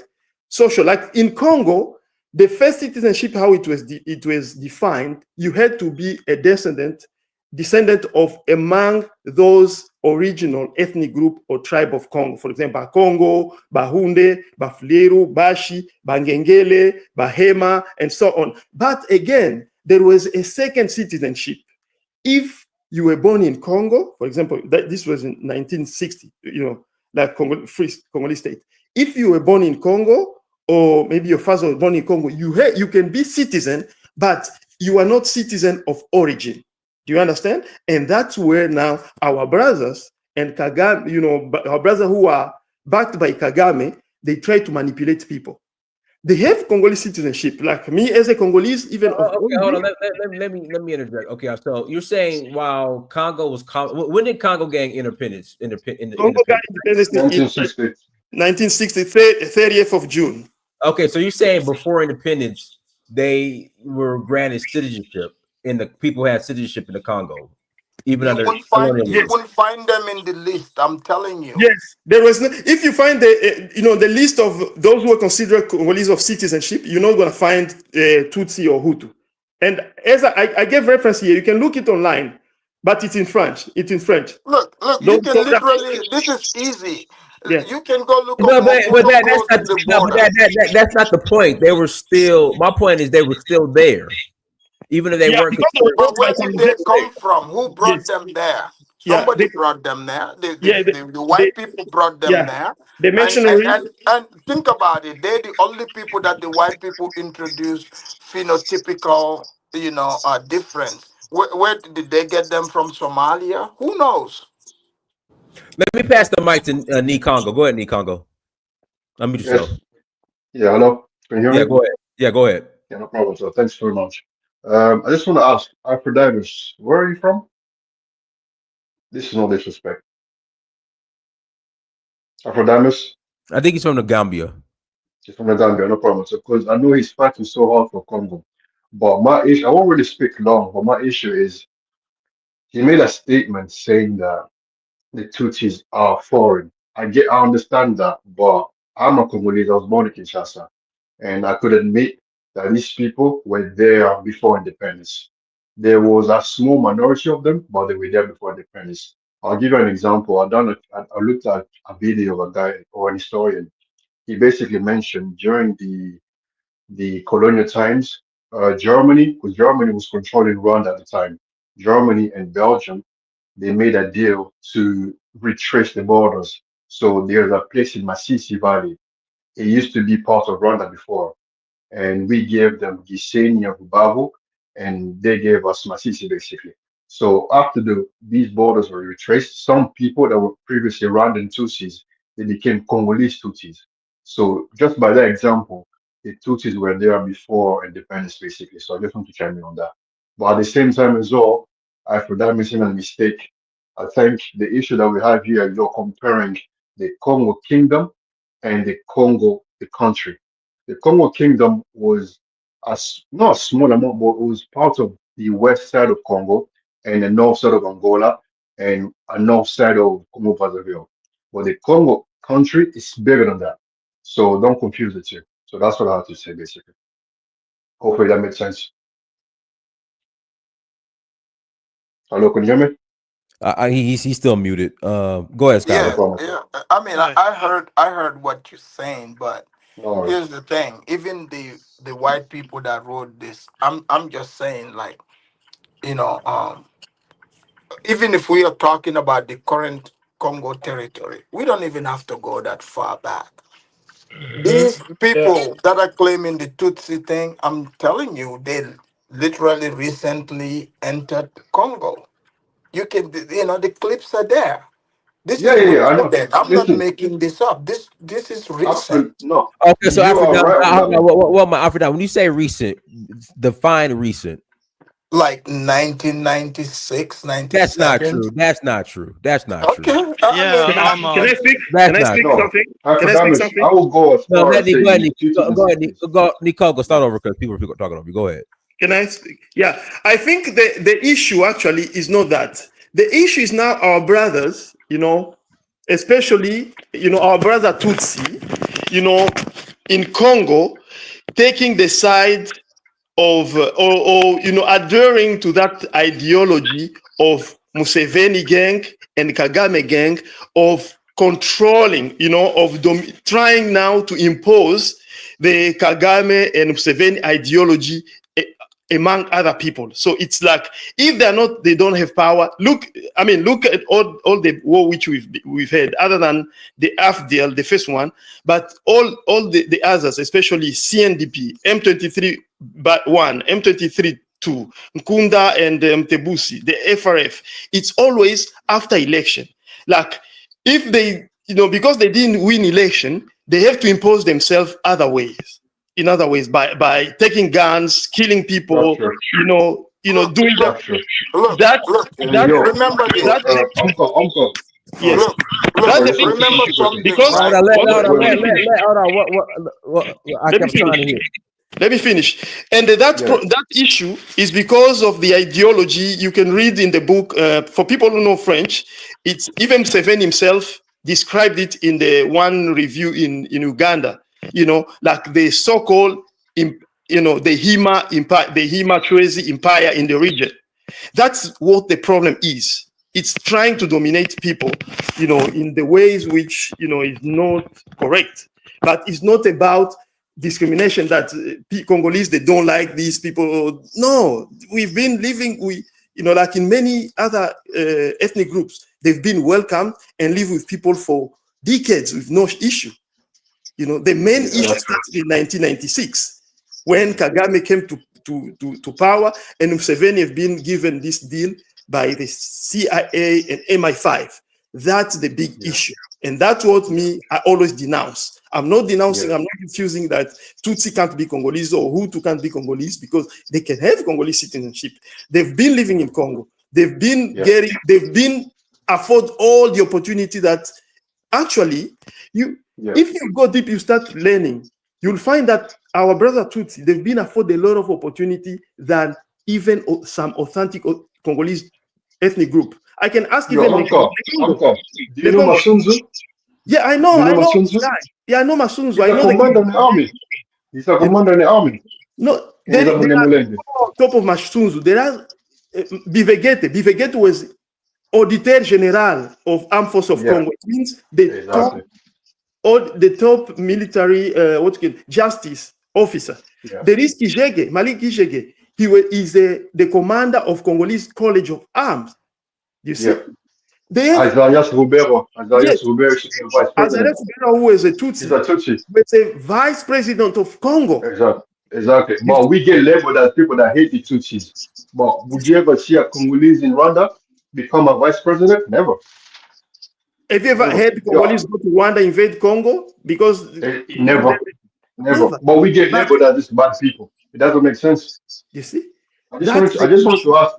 Look, in the 90s, let me tell you, in the 90s, this refugee question, like even between Sierra Leone and Liberia, when they needed to transport the rebels into Sierra Leone, they came in as refugees. Remember, Paul Kagame is a professional refugee. They claim that he grew up in a refugee camp in Uganda. This is what we are told, fine. Right, he's got connection with the CIA. Afrodimus. But okay, so are you claiming? So you brought up Liberia and Sierra Leone. Are you saying? Congo, hold on. So Afrodimus, are you saying that certain ethnic groups in Liberia don't exist in Sierra Leone, and that they didn't come into Sierra Leone until the Civil War? Is that what you're saying? No, I'm not speaking about because Sierra Leone and Liberia, that's the tribal element. And see, that's what's dangerous and disingenuous, because you guys are only making an example for the Congo. No, that's not in Liberia and Sierra Leone. That wasn't about the tribal element. But here it kind of was. It kind of was. It was about. Yeah, it was. It's always a tribal element, right? Afrodimus. It's always Afrodimus is always a tribal element. Are you? Yeah, serious? the whole revolution started because of the American Liberian. Mobutu did not stop them because of tribe. Let me come here, right? Rwanda, they were the ones that deleted one another over this tribal. Remember that, right? So when they came to Congo, now they removed Mobutu, they flipped this into the tribal thing to implant themselves into the Congo. It's always been tribal. Hold up. No, it was. I'm telling you. Yes, it was. It was not tribal. Hey, yo, Dynas, can I say something? You show me a leader. The majority of these leaders in Africa, when they get into power, they put their tribal buddies in power with them. Now things are changing. Things are slowly changing. It's not about tribe. Yo, can I say something? It was not about tribe. Dynas, can I chime in quickly? Hey, yo, hold on, let the Congo go ahead, the Congo. And then bro. Yeah, I just wanted to touch upon the tribal thing. One issue that's in the South Kivu region is that most militia are like every single tribe has a militia. That's the danger. So if this particular tribe are not getting along with that particular tribe, they have their own militia. For example, the Banyamulenge in South Kivu, they have a militia called, I believe it's called the Twiranero militia. You have to understand how it started. You have to understand the source of that, the origin. Exactly. What, Mike? The Congo, start off because people were interrupting you. Go say it again. Yeah. Now I was gonna say most of these issues are based on tribal. Most of these tribes in South Kivu, every single tribe has a militia group. For example, you have the Banyamulenge, they are the Tutsis in South Kivu. They have a militia called the Tuaranero. They're like a defense force for them, basically. You also have other tribes, the Bafoero, people like that. So I feel like if we could literally sit down and say, hey, even though we're not getting along, but at least let's put the guns down. Simple as that. it would definitely help. It will actually definitely help. But the issue is every single tribe has a militia group. One Can I more thing speak? as well, I Can I wanted speak to to ask. that? Can I Man, speak Yeah, to Nick, yeah, that? yeah. Please, please, please, please. stop I interrupting the just want guy. to ask. Start, I Nakongo, just want start. to ask. Let him finish. Then I'll pass it to you. Nakongo, Yeah, start. yeah, yeah. I just wanted to add one more thing as well. Where's the Tutsi guy that was on the panel? Is he gone or what? Yeah, he The fell Tutsi off. guy. Yeah, he fell He off. fell off Also, because I Congo. wanted to ask him a few questions because I'm from the west of Congo and we don't really Look, tend to he had to run interact with. away because he got. Go ahead, Nakongo. No, no, no, no, no. I'm from the west of Congo, and the issue is that we don't tend to interact with the Tutsis in the east part of Congo. So we see them as people that somewhat sold out Congo in a way because they took up arms to fight against the government, and they were being helped by Kagame in Rwanda. So we see them as somewhat of a sellout. But I don't want that narrative to keep going. So I really wanted to really speak to him, ask him deep questions basically, and ask him exactly how does it feel about Congo? Like, does it feel let down by the government? Does it feel let down by the entire population or what? Because I feel like they tend to have an affiliation with Rwanda, which I don't really understand. I know they speak the same language, but it should not force them to turn their backs against Congo because we are brothers basically. We are one nation. It shouldn't really force them to turn against Congo. So that's what I wanted to say. Yeah, go on, Carl. You can go. Go on, Uncle. Let me speak to what Nekongo is saying. I understand Nekongo, you are from West, and you never really Yeah, visit yeah, yeah. the eastern part, like visit Yeah. West. This is the issue. I don't really know exactly how they Yes, tend to live together. I I understand. know the Yeah, bashes and things like that, but I just wanted to yeah. know exactly All from right. people that are in the east part of Congo, how Yes. do they interact with the Tutsis exactly? Yes, You tell me that. yes. Do you see? And this is the thing. Even here in the diaspora where we are, we're still interacting with them. But the problem is like this. Do you see? Like even Dinas, when he asked the guy, "How does he think?" He will praise Kagame. He will say Kagame is a great leader. He's blah blah blah blah. That's the thing because most of our brothers and sisters, Congolese of Rwandan origin, they have that. What can I say? Primary. Why can't he say? Hold on. Bosco's back. Let me because Bosco's really the It's all right. Yeah, Yeah. they have. Hold on, Nikongo. Ask Bosco your question. I will Yeah, ask. Bosco, how are you, Let brother? me finish. Let me Bosco? No, finish. but Bosco is the guest host or whatever. Tutsi. Go ahead, Okay, Bosco. Bosco. When Bosco, am you I hear gonna me? be a guest as well, Dennis? We'll pass it back to you, Uh, Nikongo. Ask the question to Bosco. So, yeah, yeah, Bosco, somebody how's got a things? question. Yeah, Bosco, my name is Nikongo. I'm actually from Kinshasa. I was born in Kinshasa, and I Oh, don't really interact a lot with people from the east, bro, especially I'm Tutsis like Congolese. yourself. I'm not even Rwandan. So, nice to meet you, No, though. no, nice to meet you, too, brother. I just want to ask, are you Tutsi? Are you Banyamulenge or what?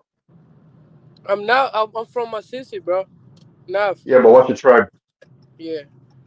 What's your tribe? Tutsi, bro. I'm a Tutsi. Tutsi, Tutsi, Yeah. that's fine. So I wanted to ask you a question because me, I don't tend to interact a lot with Tutsis from Congo. Mm-hmm. What Gotcha. is your perspective on the Congolese government and the Congolese population as a whole? Because people from the west coast of Congo, we throughout the years we've seen most Tutsis and Banyamulenge somewhat have an affiliation towards Rwanda and Congo. And I know Mm-hmm. that if I give you an example, like the Twirwaneho militia group, they've taken up arms to fight against the FRDC, and they've been funded by Rwanda. And I feel like it's a bit of a slap in the face because this is your nation. You should be fighting for us, but you're looking at the foreigners basically funding your fight, basically, which I don't understand. So, what's your perspective on Congo and your affiliation Rwanda? What's the deal with that? My perspective on Congo. Yeah, So, oh, my perspective on Congo is just like, yeah, bro. you- I guess you're talking about politics wise. yeah. I, So, where do you see yourself between Congo and Rwanda? Do you have an bro, affiliation towards Rwanda against Congo or what? okay, I see myself as a Congolese. Because, bro, Okay. even in Rwanda, I'm there as a refugee. I don't have no status as Rwandan. They call me Mm, refugee, bro. So it's yeah. like, either way, I have to I identify myself as Congolese who speak in Rwanda. Because, bro, these people, I don't speak Swahili. Mm. And these people who speak Swahili, they think when you don't speak Swahili, you just straight up Rwandan. This Oh, is really? yeah, this is because Okay. even you hear them talking like there was no Rwandan tribe that was there before colonizer, which is a myth, bro. It's a lie. I don't even know why Yeah, they yeah. keep on talking that. Cause we was there before, but we even my parents they speak in Rwanda, but they was able to speak Kiswahili because they was born in Congo. People don't even know that Kiswahili is not even native to East Africa, bro. This shit, I know. yeah. Imagine, Yeah. and they So accuse us not for not speaking let me ask you Swahili. another question quickly. But What's your my thoughts? perspective Yeah. Let about him finish. Let him finish. okay, Nikongo, Yeah, yeah. go my about that. perspective about Congolese people, bro. I have my here in USA. Hmm. Most of my best friends, they from Congo, different tribes. Like Yeah, yeah. they, they like some of them are even from Kinshasa, bro. You see, Already. Okay. yeah, them, yeah. We even be talking like this talking point that we're talking right here. It just Mm, this shit is just so fucked up to the mm. point like it's like we're not the one causing problem with each other. We all know who is causing the problem. It's just the Yeah. outsiders, bro. Mm, yeah. As a population, we just wanna have a good life, bro, peacefully. Exactly. But Exactly. by us speaking Kinyarwanda, having this Mm, phenotype as Rwandans, as they call it, yeah. we Mm, get we treated bad in Congo. Even we yeah. people be getting killed just because I know. the I way they know. look, you know that. And I don't Yeah. even. But so I see myself as a Congolese, but it's Mm, just so hard to see yeah. yourself as a Congolese when the people don't even recognize you as a Yeah. Yeah. Congolese. Yeah. It's just we stuck in the middle. Now we just Mm, have to fight for our right, literally. yeah. Yeah. Hey, can I have a So question real quick? I was gonna ask another question, but sorry. Can I can I also Yeah, elaborate no, now on that No, yeah, because yeah, Johnny, remember Johnny, that Johnny. Umka. You can ask Bosco a question again. Bosco has the floor. If you want to ask a question to Bosco, you can. Then I'll Yo, let you guys. Bosco, do you have Instagram by any chance? I mean Do you have Instagram? you cut me when I was talking. Let me also say I know, no, Bosco. Let I'm here, man. Bosco because Bosco is back on now. I don't know Yeah, about connection. Go ahead, Bosco. after Uncle, yeah. Skylar, you can go Bosco, ahead, man. Yeah, Bosco let me ask finish. Bosco. Well, let me ask Bosco something real quick. Bosco, what do you think of Felix Tshisekedi, M23, and Paul Kagame? Like, what are your thoughts on these three people? Like, what are your thoughts on Paul Kagame? What are your thoughts on M23? And what are your Okay, thoughts on Felix Tshisekedi? Felix. Okay, so me, I already said that. Me, I was born in Rwanda, so my thoughts on Kagame. Kagame is so serious, so disciplinary, bro. He can get shit done. So I see him as a good leader. Literally, he can get shit done. He can get people straight. Because in Rwanda, bro, there's a sense of order. People follow order compared to the neighbors and stuff. People respect the rules. And these people who live outside, this is how you know the people never been in Rwanda when they say in Rwandan people are not free because Kagame regime just holding them as prisoners. This is a lie, bro. I've been there. I grew up there until I was 16. So I know how it is to feel like there's a sense of security. You can't be bullshitting around. That so, but so Kagame can get shit done. He's a good president. And what I see with M. Ventura, so M. Ventura, I see them as a freedom fighters. I'm part of them. That's how I see it. So they just Really? fighting for their right. I'm Let him not part finish. of them just Let him like that. finish. I see them as a freedom fighters, literally, because Bro, they I Let him know they he's finish. so wanna get. serious, man. Let me finish, bro. Have you guys noticed what he Let said? him finish. Let him Let me finish. finish, bro. Cause in Congo, bro, literally, I have my best friends, bro. They be talking. They grow up in Congo. In Congo, soldiers you can get killed by soldiers, bro. That's how bad it is. So seeing M Ventura trying to get the change. I see them as the people who trying to get the order. She get down the orderly in eastern part of Congo. Cause even I see the the Kinshasa government don't care at all about eastern part of Congo. Literally, it seems like it's a different part of Congo. If when you get to, if you see what Kinshasa, what's going on in Kinshasa, it's different on what's going on in the east part of Congo. Even people, I see some people from Kinshasa, they don't look at people from east part of Congo as true Congolese. They call them as No, we do, Swahili bro. speakers. We do, bro. We do. Don't say that. We do. Yeah, let him Sometimes fucking though, I have okay, friends okay, let here. me, okay. Sometimes it's just a bro, it's just a so tribal wars in there. So my intake on Tshisekedi, at me Tshisekedi, I think he's smart. He's challenging Kagame because Kagame, I feel like he was working with Kabila for some reason. So I feel like Tshisekedi, he's somewhat smart to fight with Kagame, to challenge Kagame, but sometimes he be taking some dumb decision like accepting USA to go get the minerals in Congo. That was a bad thing. He even fighting with M23 with the outsiders. We see the mercenaries, bro, fighting the Congolese brothers. He fighting with Congo. He's like Kisegeti is so controversial, bro. Even it's like, man, you it's like Congo is so fucked up. We need change. Literally, that's how I say Congo. We need change, Who do you think should be president if it's not Tshisekedi? bro. I don't. Who should be president? Yeah, Moshi. who What's should that be? guy? We just Moshi, gotta follow the guy what in they're talking Katanga. about, bro. We can't be supporting. I don't know. I don't see anybody who can be doing. What There's about that guy in nobody who's talking Katanga? good sense right What about now. that guy in Sorry? Katanga? Mosi something. Mosi, he's in Katanga. Katanga. Yeah, Kata, Mosi. The- Mosi, that guy, the governor of Oh, no, Katanga, no, no. Mosi. you That's see, not his name. That's not his name. It's Moise Katumbi. All That's not right. his name. Yeah. oh no, that was Can I that's a can I ask a Colombian question? public, bro. Katumbi. Can I? Yeah, What's his Sorry, daughter Katumbi. name? hold on, Uncle. Go and ask your question. All right. Bosco or anybody here who knows, because I was trying to explain, but you are cutting me down. I said, okay, you don't want me to speak because you have your guest. All right.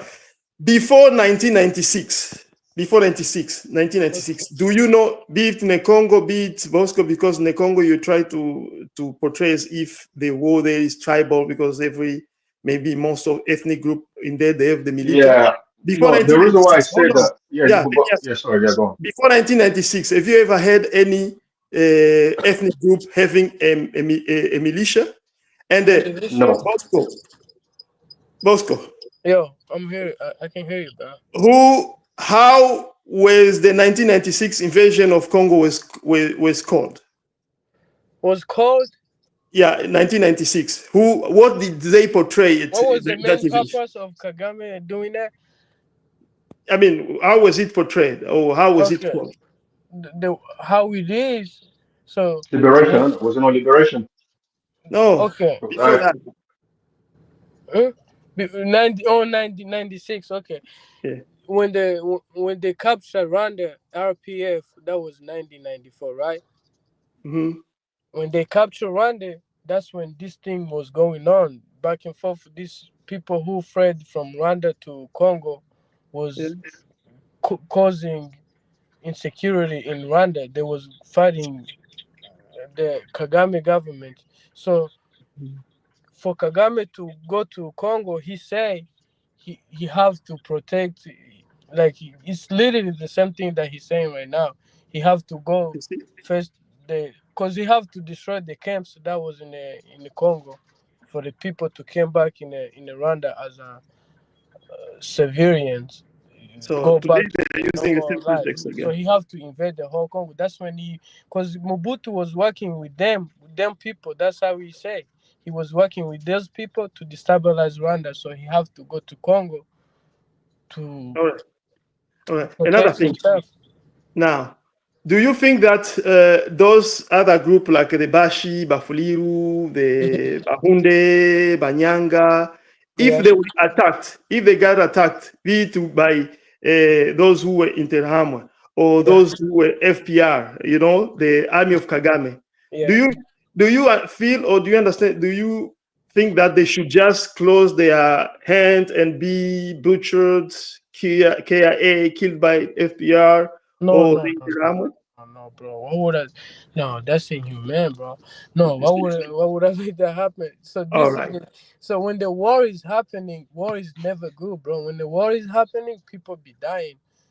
It's Okay. never good. That's why even M Ventura, they don't. I feel like they could have found another way to discuss their issue, but they fighting. All right. So I asked that question so as to give a perspective to what Nekongo asked, because if it has become as if every tribal or ethnic group has a militia, it's because, remember, in 1996, up to when they took up Congo, like especially until, because in 1998 again they reinvade, and then they destroy through the sponsorship of UN or Western backing. They In destroy the Belgium. Congolese. They destroy the Congolese army. And remember, every place where the army, the national army was destroyed, there's always problem, be it in that country or neighboring country. When Iraq was, was invaded and the army of Iraq was destroyed, you see the mess which is created up to ISIS. When Libyan army was destroyed, you see that's what created the mess in Sahel. And So you when the think when Mobutu got destroyed, that's what created the insecurity right there? Yeah, when the Congolese, the Mobutu army was destroyed, because this is what will happen. When that army is destroyed, people who had guns, the soldiers, they will go to some places with the guns and start creating havoc. And in Congo, when Okay, they so create okay, that let army, me ask you if you know this fact, bro, because I heard you type of guy who follow a lot of historic events. Okay, let me ask you. You know who pulled up the flag for Congo when they got independent? Their first independence with Patrice Lumumba.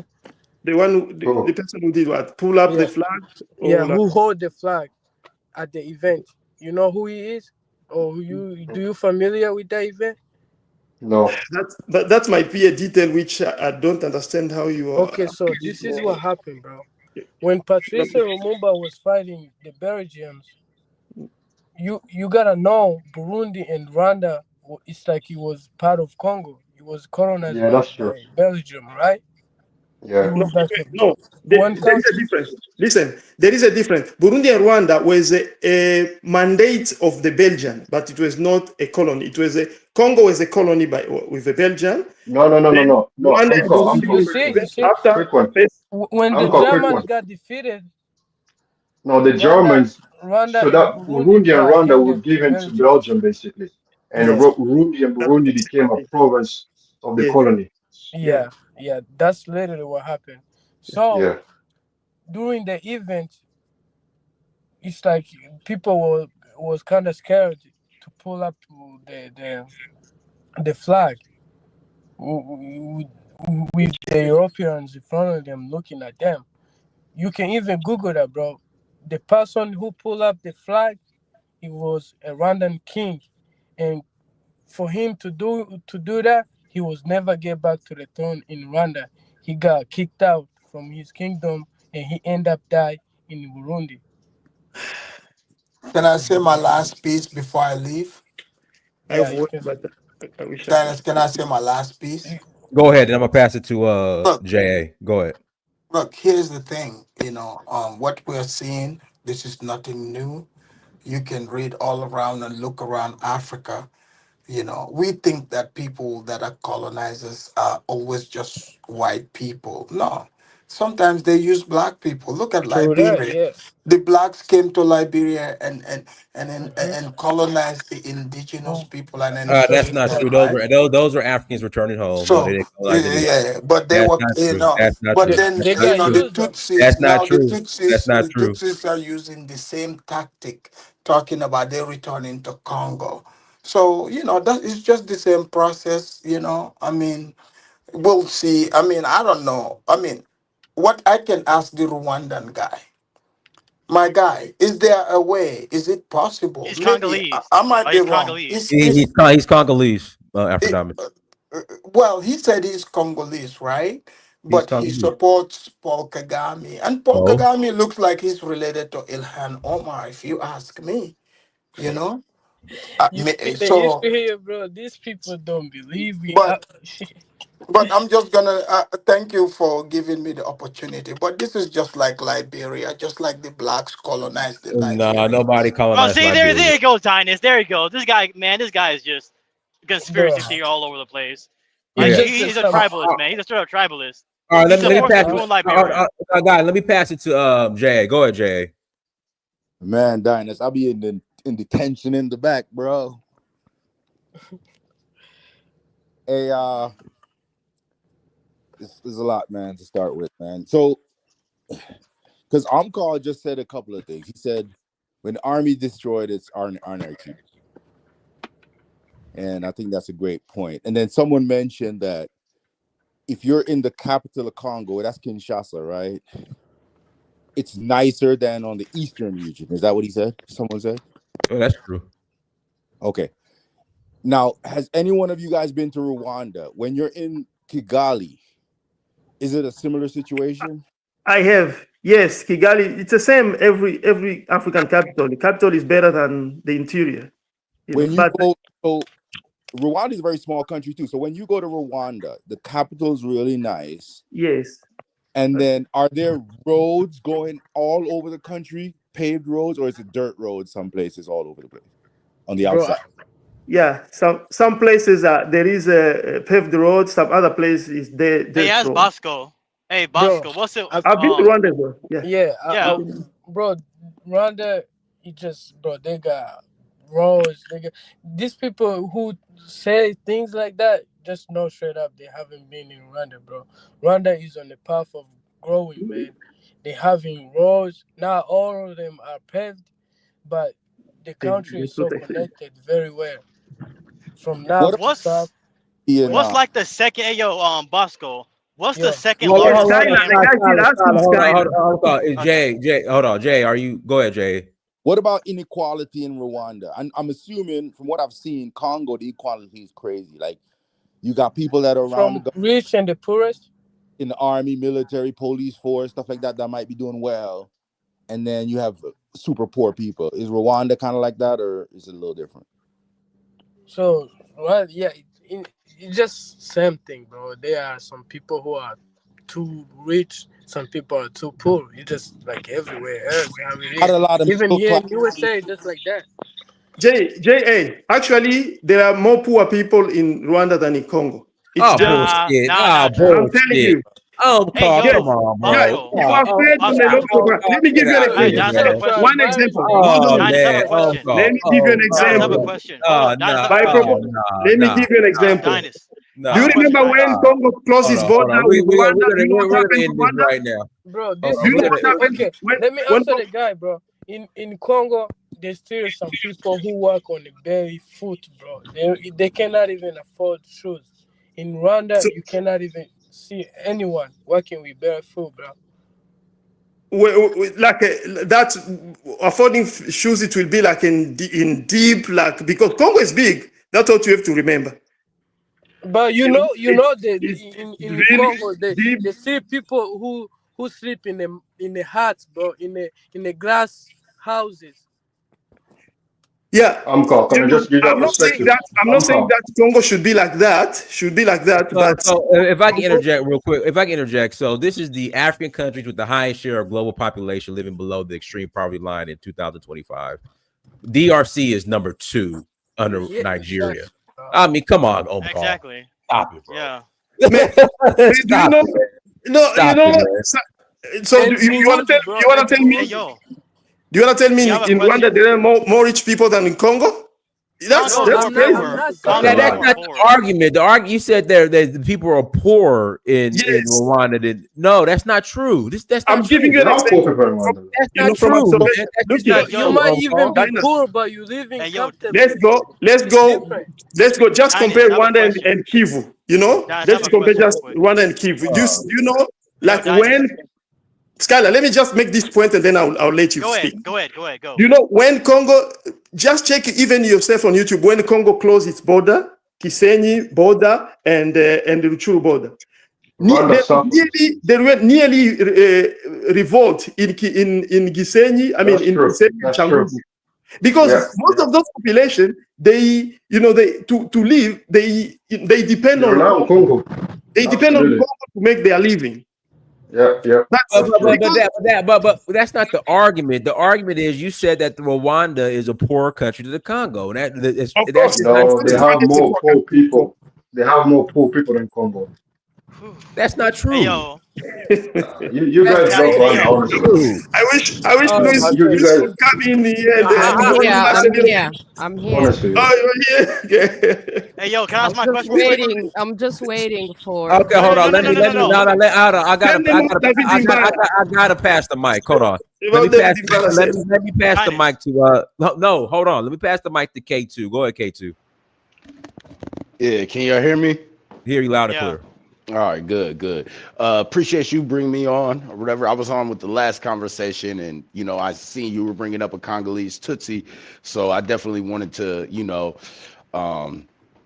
speak on this. But so from what they were even just talking about, as far even like the he's saying people in Rwanda are more poor. There's more poor people in Rwanda than there are in the Congo, and I'll just go off that. I had some stuff from earlier that I wanted to speak on, but I'll just even going off that. It's the statistics. If you're all you're doing is going off the stats that are fed to you through this, that, and the third, you got to remember, Rwanda is a smaller country. The territory that they've taken over in the Congo is bigger than Rwanda in and of itself. So if you're going off the statistics, everything that's said about Rwanda, and again, I stated this on the last time that I was on, that I didn't have a problem with Kagame. I like the fact that he was building his country and this, that, and the third, but you have to actually look at the whole. How are you building this? How are you getting, these resources and building up your country and, turning it into this, whatever. But then you also have to look at, okay, yeah, maybe their GDP on paper statistically looks better than this, but it's a lot less people. It's a smaller country. You can make it look this way when in all reality, it's no different than the next country that you have your people that are doing really well and maybe build. K2, if I can interject real quick. Yeah, Somebody brings up a great point in the chat room. Congolese soldiers aren't even getting paid to the point where they're deflecting from the army. Absolutely. So, I mean, come on. Okay, so Hey, yo, even on that, wait, nope, even on that, just, with Dynas's point. So this is the thing that I said the last time that I was on. I do not support Felix Tshisekedi. Like, in all reality, I'm all for the coups if it's a revolutionary coup. Like, he needs to be out of there.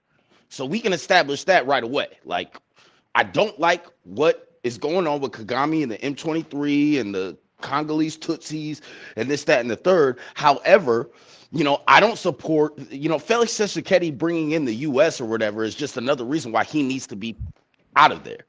So I don't support that at all. He doesn't need to be there. As far as, oh yeah, well, no, their leadership is messed up. You're absolutely right. Yes, their leadership has been messed up since Patrice Lumumba was assassinated. Now, somebody was on here earlier talking about Mobutu in a light that I never looked at him at. Because again, with the media and everything, like Mobutu is one of the main, or I don't want to say the only, but the main African leader that I've always known. Oh yeah, he was corrupt. He was working with the CIA. He was working with the West. They got tired of him. They kicked him out. I don't really know about his background, but I did hear that the Congolese military at a time was one of the best. Yeah, it was one of the that's true. strongest. Even the economy. It was We one of the were mostly strongest in feared in Africa. Africa. Yeah, it was. Yeah. You won so many Right. wars. So with that being said, it's like I don't see why, for one, people can't see that it has been the Congolese, not just the economy, but the military and any way to be able to do for itself has been systematically taken down and made to where they can't do anything. One. That's true. Two. When we look at, like, because and to go back to the whole M23 and the Tutsi thing, this is my biggest thing. Yeah. So okay, ahead, so you understand why the military was strong under Mobutu? Yeah, we have strong leadership. Because he was a strong man like Kagame, essentially. Well, who was he getting? That's why. Who was he getting support from? Ronald Reagan. There you go. Thank you, Skyler. Go ahead. Time out.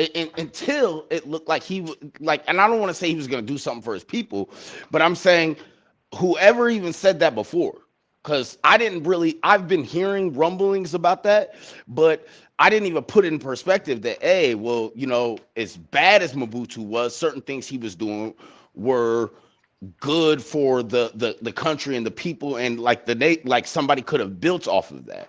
And obviously they want to break that. That's why Mobutu is no more. You don't hear anything about him. His whole family, all the shit, all the money that he stole or whatever, it doesn't go back to you. Yeah. They're using you for a time, but this is my thing. Rwanda has, I don't know, 14 to 15 million people. The Congo has like 90 to 80 million people. Okay? There's no reason why the Congo, and like you said, Dinas, they're not even getting paid and stuff. That is by design. There's no paid. This is life. Come on, man. Let me what do you mean? How's quick? Go ahead. They get paid. Real quick. Can I just chime in quickly? Let me say something. Skyler, hold on. Go ahead, Congo. Okay, I just want to chime in quickly regarding Mobutu.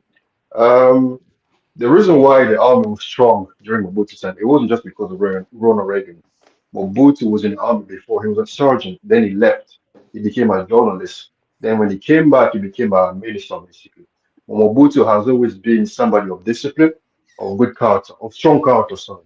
That's like the reason why he almost like pretty much, yeah. Yeah, but Mobutu was a soldier before, so he knows discipline, he knows strong leadership, and he has character. So if you slap him here, he will hit you back. That's Mobutu, and he loves his people. And one more thing as well, during Mobutu's time, I'm pretty sure called older than me, he will know this, but in 1991, before Kagame went into Rwanda, he tried to attack Rwanda previous regime before. In 91, he attacked Rwanda to enter basically. And Juvenal Abiyarimana, the president at the time, phoned up Mobutu and he asked for help. 1991. Exactly. Mobutu sent out the Zaire special forces and they killed off Kagame's people. They chased them out back to Uganda. So Kagame has always had something against Mobutu during that time. And in 1997, when Mobutu was very old, he was weak, the West pretty much wanted to let him go. Kagame took that chance to attack Rwanda and then created some force of some Congolese people to attack Congo. So he knew exactly when to attack Mobutu when Mobutu was very, very weak and old. Right. So and with also with working with the CIA, because I'm not saying that Mobutu didn't, but again, it's no different with Kagame. He did. No, he did. He did. That's what I'm saying. I'm not saying he didn't. I know he did. And honestly, that's one of the main leaders of Africa that was bad or whatever that we all know. Oh, he was working with the CIA and did all this, that, and the third. But this is the thing. He got overthrown by Museveni and Kagame, along with Laurent Kabila. So there was an agenda behind that. They wanted to split up the Congo, keep it weak, make sure that they wouldn't be strong. There's no way for them to be strong. They can't defend themselves. They need the UN to be in there. They need another country to be in there. They need other countries to come in and defend them, but they never will be able to. And then we have our two people that are right there on their borders that anytime we need to, or for whatever our interests are, they can go in and destabilize to where we can get what we want out of that area. So again, Tshisekedi needs to go. Because me too. That's what I if want. He doesn't realize that, and other people can that are from outside of that. I'm from here. I'm from the States. FBA or whatever they want to call it. You know what I'm saying? I could not tell a Hutu or a Tutsi apart. You know what I'm saying? However, and the last thing that I want to land on, because it's a question that I have for Bosco, is this. So maybe they were there. That's cool. Like, just for the sake of conversation, let's just say that was the case, right? No matter what, they've always been a minority. They still are. And honestly, they're a minority, but in my opinion, and from what I've heard, and even different people on call, and different people that say, like their minority has grown since 94 with the different migrations of refugees, right? But for the sake of just saying no, but these people were in Congo before, okay, that's cool. But I don't justify any kind of genocide or discriminating against another tribe, because I think all that shit is stupid. When I see you and you're melanated like me, I consider you my brother. But we have a term here: all skin folk ain't kinfolk. You know what I'm saying? And That's correct. Right. And here's the thing. That's where it goes down to of, I might look at you as my brother, but you might not look at me as your brother. You look at me as, okay, well, you might look like me, or maybe you have the same melanated skin, but I think that I'm different than you and I'm better than you. So the question that I have is, that's the problem. And I'm not justifying it, but in the same way that I would say with the group or the community in the world that we can't really speak about out loud, and the things that are going on in the Middle East, it's like they say, hey, well, these people all want to kill us. Like, that's part of their doctrine. But then the question isn't asked, well, why would they not want to kill you if you're doing this and that to them? So my question is, with even the people, okay, hey, we're being persecuted because, again, there's 450 tribes in the Congo. But there's only one tribe that claims that we're the ones being discriminated against because we're a minority. People don't, it's just like, well, why? Are you doing something? And even with what's going on right now and everything that Kagame and Museveni have done over the past 30 years, that's not helping your plight. It makes it worse. It makes these people think that much more. And then when you have the Congolese Tutsi, Bosco, and you can respond to this, it's like, you came on and I don't expect you to say anything negative about Rwanda, but it's like, even when you talk, it sounds like you are more with Rwanda and what they're doing because it's your people group. But you care more just about your people group rather than all of the other. There's 450 or 449 other people groups there, and you're willing to bring everything down just for your people group. What do you say? Bring everything down. Where do you get now? All right, I can speak now. All right, I get you, brother, bro. But you got me wrong, though. I'm not siding with Rwanda. And I'm not saying just you. I'm not saying you. I'm saying that from any Rwandan person or any person of Tutsi origin or whatever that I've ever heard speak on any of this, they always speak about, hey, our people are being discriminated against. So in all reality, I'm for what they're doing and what the M23, and I'm not going to say anything negative and no this, that, and the third. But the thing of it is you're only talking about your people group. I understand you specifically are saying, hey, nah, we should, like, this whole thing was a class thing, and I agree with you on that they came in and made it worse. However, what I'm saying is this: if you're a minority, but all of a sudden, and again, this is controversial because we've tried to, everybody's tried to, okay, hey, were they here before? Were they not here before? Are they here more now? Whatever. But it's like, look, if there's a bunch of other peoples in that area as well, you can't come in and say, hey, we're originated in this area and this is our land. So, but hold on, what K2? Hey, yo. Hold on, K2. But where are you getting that from? When did he say we originated there and this is our land? No. Where are you getting that from? This is the thing. That's what Kagame has been saying. You don't know that? Yeah, from the reports and from the narrative that has been being built. Yeah, it is literally like, once again, the community that we can't speak about, and you know what I'm talking about. They said, hey, we were here 1,000 years ago, and we have a right to come back here and be here. The people that might have been around there might have been like, okay, hey, that's fine. You guys can come and live with us and this, that, and the third. But you want to say, hey, I'm going to come here and everything is going to be under my rule. And hey, this is my land. So in all reality, this person that might have been living there for 100 years, hey, you're on my land now, so I'm going to kick you out. Or it's okay for me to bring in some other person from wherever you know, and we're going to take your land and kick you out because this was originally our land. This was originally our kingdom. That is the problem. That Let is me the respond. problem. Hey, yo, hold on. Let me respond to Hold Bosco. on, no, no, I'm no, saying no. Actually, It's it's Bosco actually responding. Let Bosco respond. Go ahead, Bosco. Yeah, That let okay, was bro. Bosco. yours. Go ahead, Bosco. It's actually crazy. We actually arguing about Rwanda and shit. Congo is a huge country, bro. If they want, they can just find a place to put these people who just want their land to live on. But They it can has to just be do that. orderly. And Hey, yo, hold up. It doesn't have to be hold on, forced. Let bro. Let Bosco me speak. finish. Let Let Bosco Bosco. speak. Let Bosco. Bosco. Let, But yeah. then Is Luis Okay, going to speak? so No, it just Bo- yeah, Bosco. we gotta look up. Oh, what? Go No, ahead, no, no. I'm Bosco. saying let him speak. Let Bosco speak. I want to hear from Yeah, him. yeah. We actually okay. So what happened? The issue here we can all see it's just a tribal thing that is going on here. But as Africans, we gotta work on that because some Tutsis, just like the other guy just said, bro. Because some Tutsis they were lifted to be on the top during the colonizer.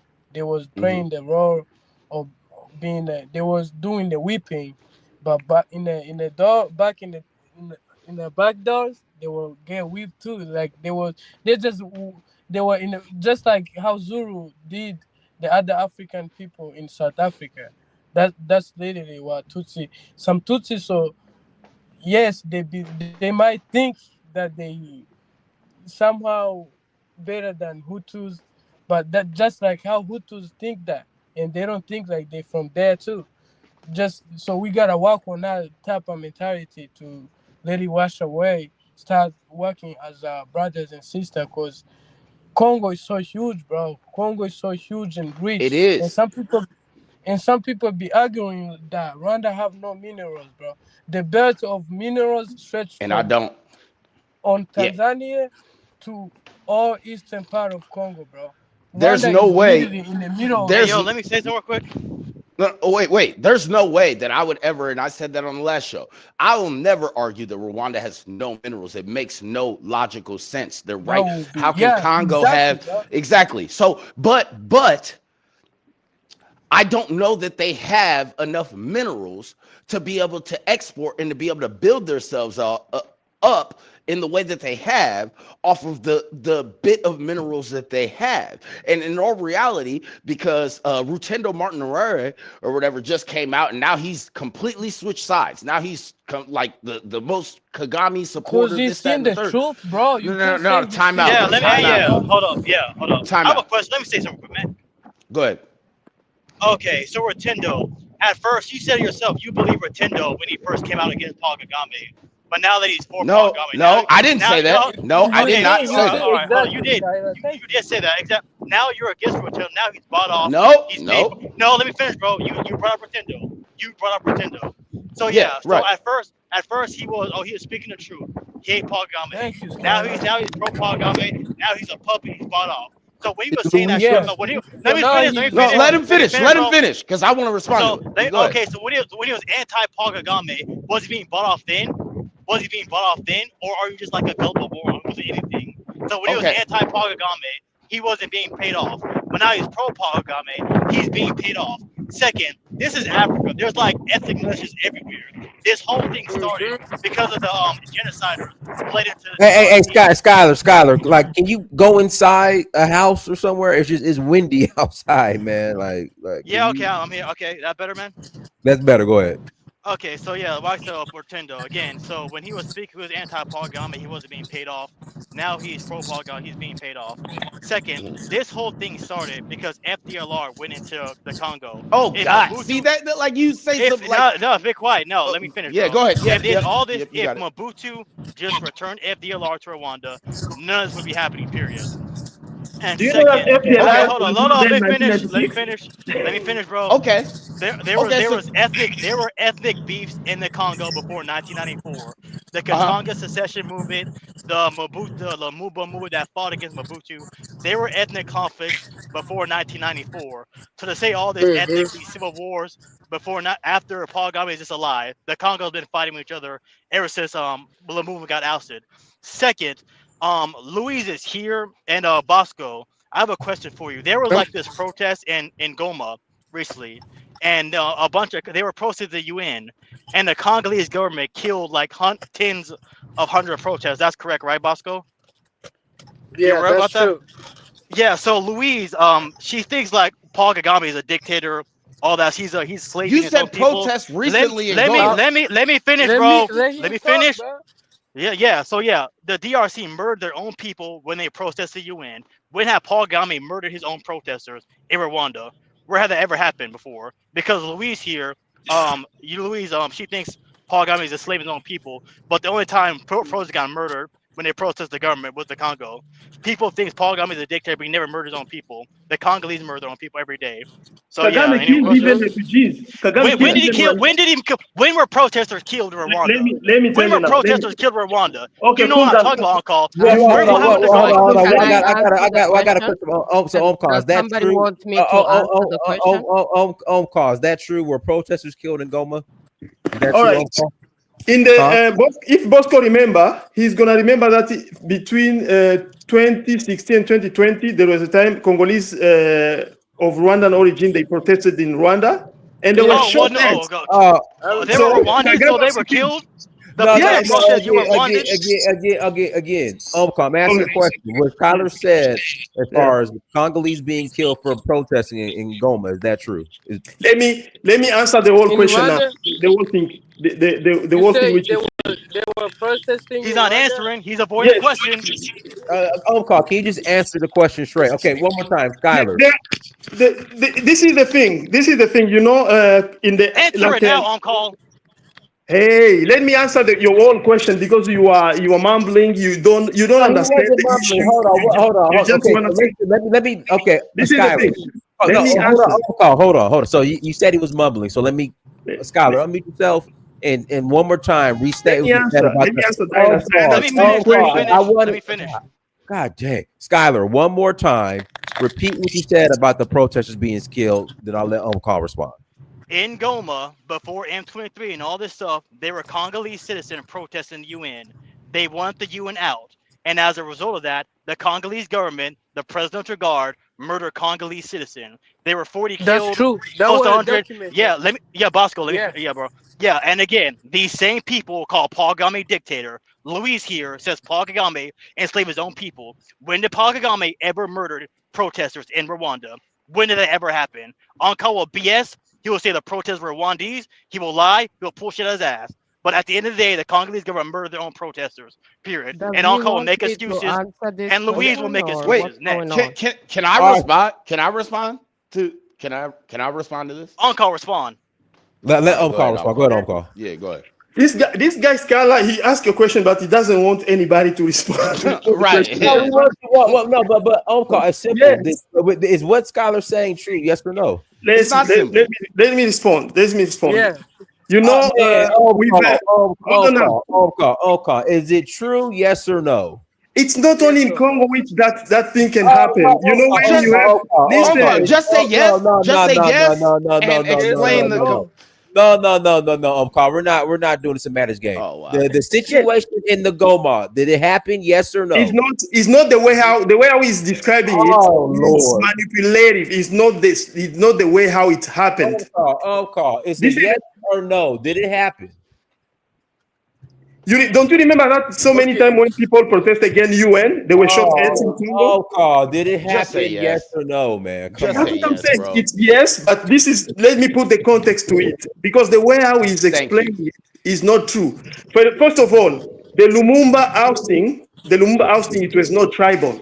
Everybody knows that it Bro, was Onkawa, I'm talking CIA. about Goma. The protests Oh, in Goma that hold people were on. killed. Goma. Can Can you you stick with that, man? Yeah, we're talking about Goma. I let you About I let Goma. you okay. Let me go to Goma. Of course, you know that I don't like Tshisekedi.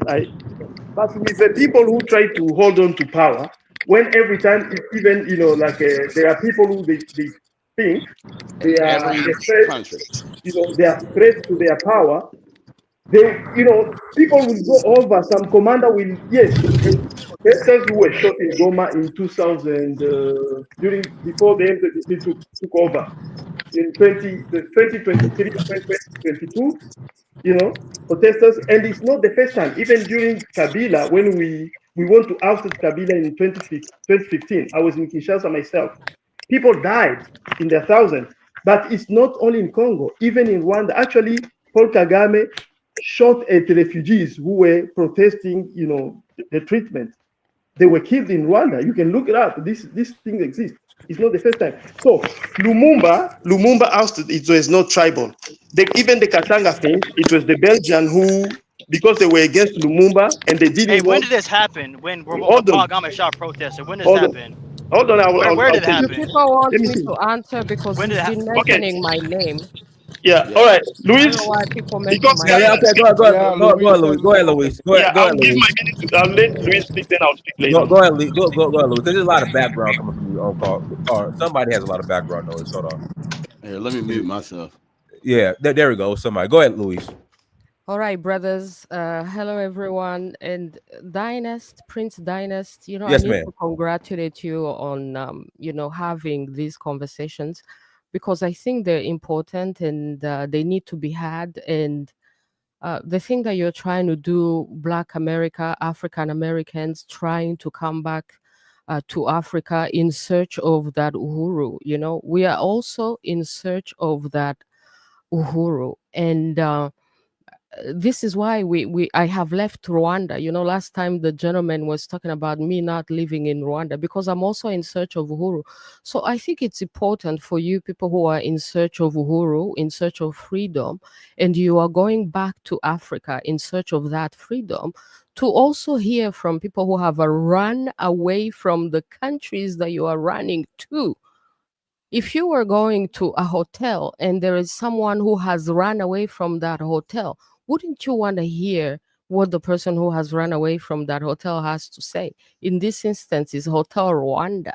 So I have run away from Hotel Rwanda, from the Kagamistan in Rwanda, because I have lived and I know the Rwandan reality beyond the superficial propaganda that you may hear. Now, if you don't want to hear what I have to say about Rwanda as a Rwandan, as an insider, then it's your loss, it's your problem. I was saying actually on my show today that I challenge Black America, African Americans, and anyone who praises Kagame, who supports Kagame, give up your American citizenship and go back to Rwanda, live in Rwanda as a Gladly. Rwandan. Let's see how that Gladly. goes. I Yeah, will. Gladly. do it. Because That's I awesome. left Rwanda, I became a refugee. I came here to live in another When did you country left? When because did of you left? freedom. So She left. No, When did you Bosco. left? if you praise When did Kagame you left? and you 1994. think he's What such year a did you great left? leader, 1994. how about you One abandon mic, your American guys. citizenship, One mic. go Let and live Louis talk. in Rwanda, and When then did you let's see how left, that goes for Louisa? you. Now, I want to Man, show if y'all you two instances. I'm answering your questions, guys. I'm not here to compete and debate with anyone. My mission is education, okay? Because I have lived and survived wars, massacres, and genocide. It is precisely because I'm a survivor that I have vowed to dedicate the rest of my life learning about my people, my country, my issues, and bringing solutions and sharing my information. So I'm not here to debate, I'm here to share knowledge. So I'll give you two instances. This person who I talk about how Kagame is an enslaver and Rwandans and enslaved. He's even a slave trader because he has betrayed Africa and he has been used to go and invade Congo, plunder and kill in Congo. So he's like those ancient Africans who sold out their fellow Africans to the enslavers. On top of enslaving Rwandans, he has become an enslaver and used by the enslavers to go and betray our fellow Africans in Congo. Now, there are two instances, two facts that I can give you where Kagame and the Kagamistan has killed people in Rwanda. This guy talking about the Kagame has never killed protesters. Am I allowed to share my screen so Go I ahead. can actually Yeah, show go it ahead. to you? Go ahead. Go ahead. Okay, let me now show it to you. This is an instance where these people who call themselves Tutsi, Banyamurenge, Banyarwanda, and then they came to Rwanda as refugees. And then when they actually tried to go back to Congo, Kagame shot them. This is the video. Kagame shooting.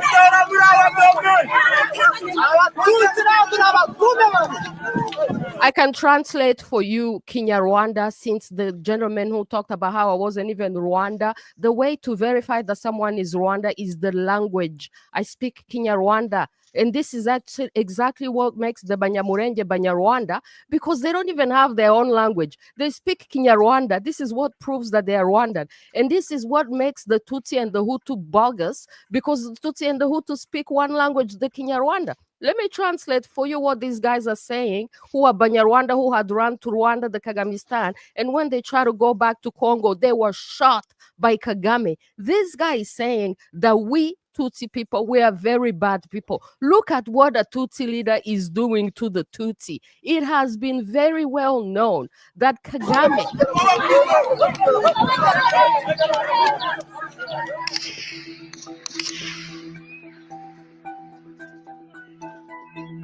Bosco. Envoyé devant moi, j'ai vu des cadavres. On a attendu dans les haut-parleurs, ce qu'on a attendu ici, c'est le mot fire. On a commencé à tirer sur les gens. Et nous sommes venus en sauvant notre vie, puisque on voyait que c'était des vrais massacres.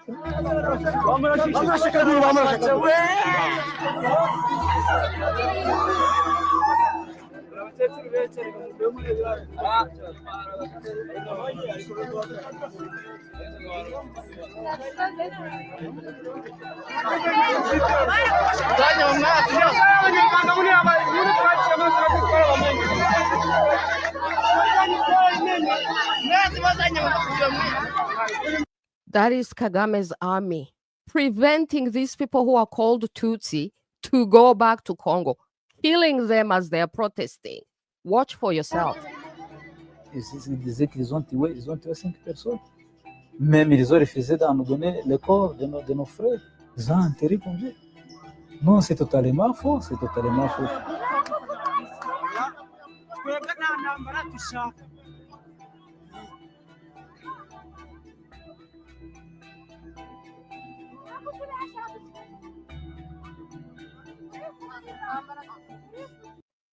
So we can stop there because it stops there. And one of the Rwandan people was saying that twebwe nta ntambara dushaka, meaning that we don't want war. We, the people, we don't even want war.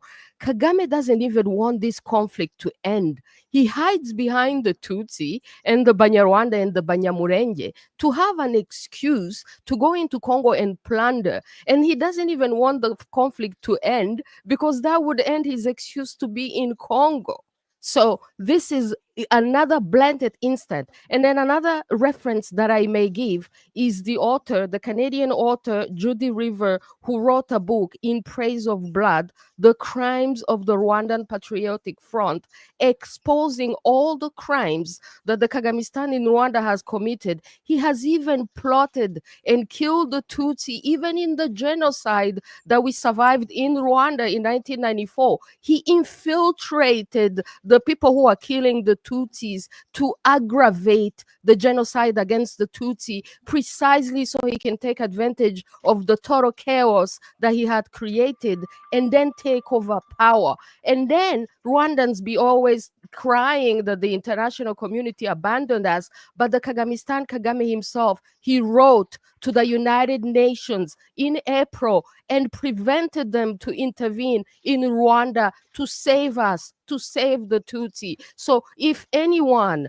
Kagame has a huge hand in the destruction of Rwanda, of the Tutsi, of the Hutu, and then in the destruction of Congo, of all Congolese people, to up to over 10 million. Sharon Anna has written a book, Holocaust in Congo. It's heavily detailed, all the crimes that have been committed. So in order for people to arrive at a solution, we need to tell each other the truth. Rwandan people need to stop claiming to be victims. No, we are not victims. I am Rwandan. I was born in Rwanda. I do not identify as Congolese. I don't try to go into Congo, go to Congo some land. If my country, my people are wrong, I am going to speak. I'm going to expose them. And my country, my people are wrong. They have been used to destroy Congo. That has to be exposed. That has to stop. And last but not least, let me expose this idea of even talking about a Congolese Tutsi.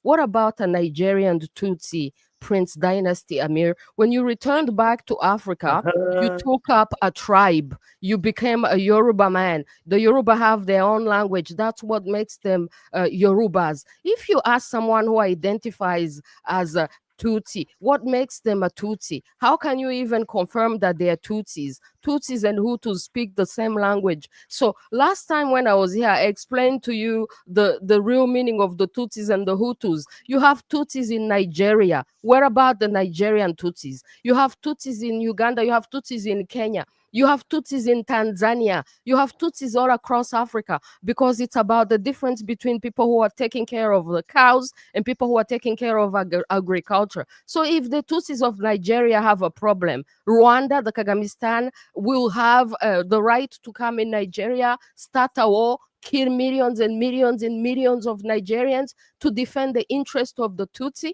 In my new book, I expose how the Kagamistan's excuse to go into Congo is bogus. And that is why we need to stand to denounce him, to expose him. This is why we need to stand with the Congolese people, even if we may not agree with their president, even if we may not like their president. But as a sovereign nation, Congolese people have the right to change their president internally if they have issues with their president. So have a whether the question. Congolese people president is right or wrong, that is a Congolese issue. So if Congolese have bad leadership, does that give Rwanda the right to go into Congo to kill and to plunder? No. I am Rwandan 100%. All my ancestors are Rwandan. Kagame, I call him my uncle, but so what? They are my family, they are my tribe, they are my people, but they are wrong. And in the name and in the interest of the entire continent of Africa, I say that my people are wrong, and I rise up. I speak against my people. I speak against my nation in the interest of the entire continent. I have a That's what I question. have to say. Well, let me pass it to Waza first. Go ahead, Waza. Hi guys. Hey. Yeah, so I'm actually Congolese, and the first thing I'll say, what my sister just said right now, I'll say it touched me very deeply. You know, this has been going on for over 30 years now. Okay, my people been dying. Do you understand? Been dying every day. So how can I say this? In a way that everybody been screaming about all this started from a genocide. It did not start from the genocide. It's way longer than that. You understand what I'm saying? But to cut this short is that I come from a place where we just on the border between Congo and Rwanda. Okay, we can walk to Rwanda. We even call Rwandese our uncle. Because before this thing, we were living pretty much in peace. Do you understand? So the problem today with all this Banyamulenge stuff and Kagame attacking Congo is that during the genocide, a lot of Rwandese crossed the border and came to Congo.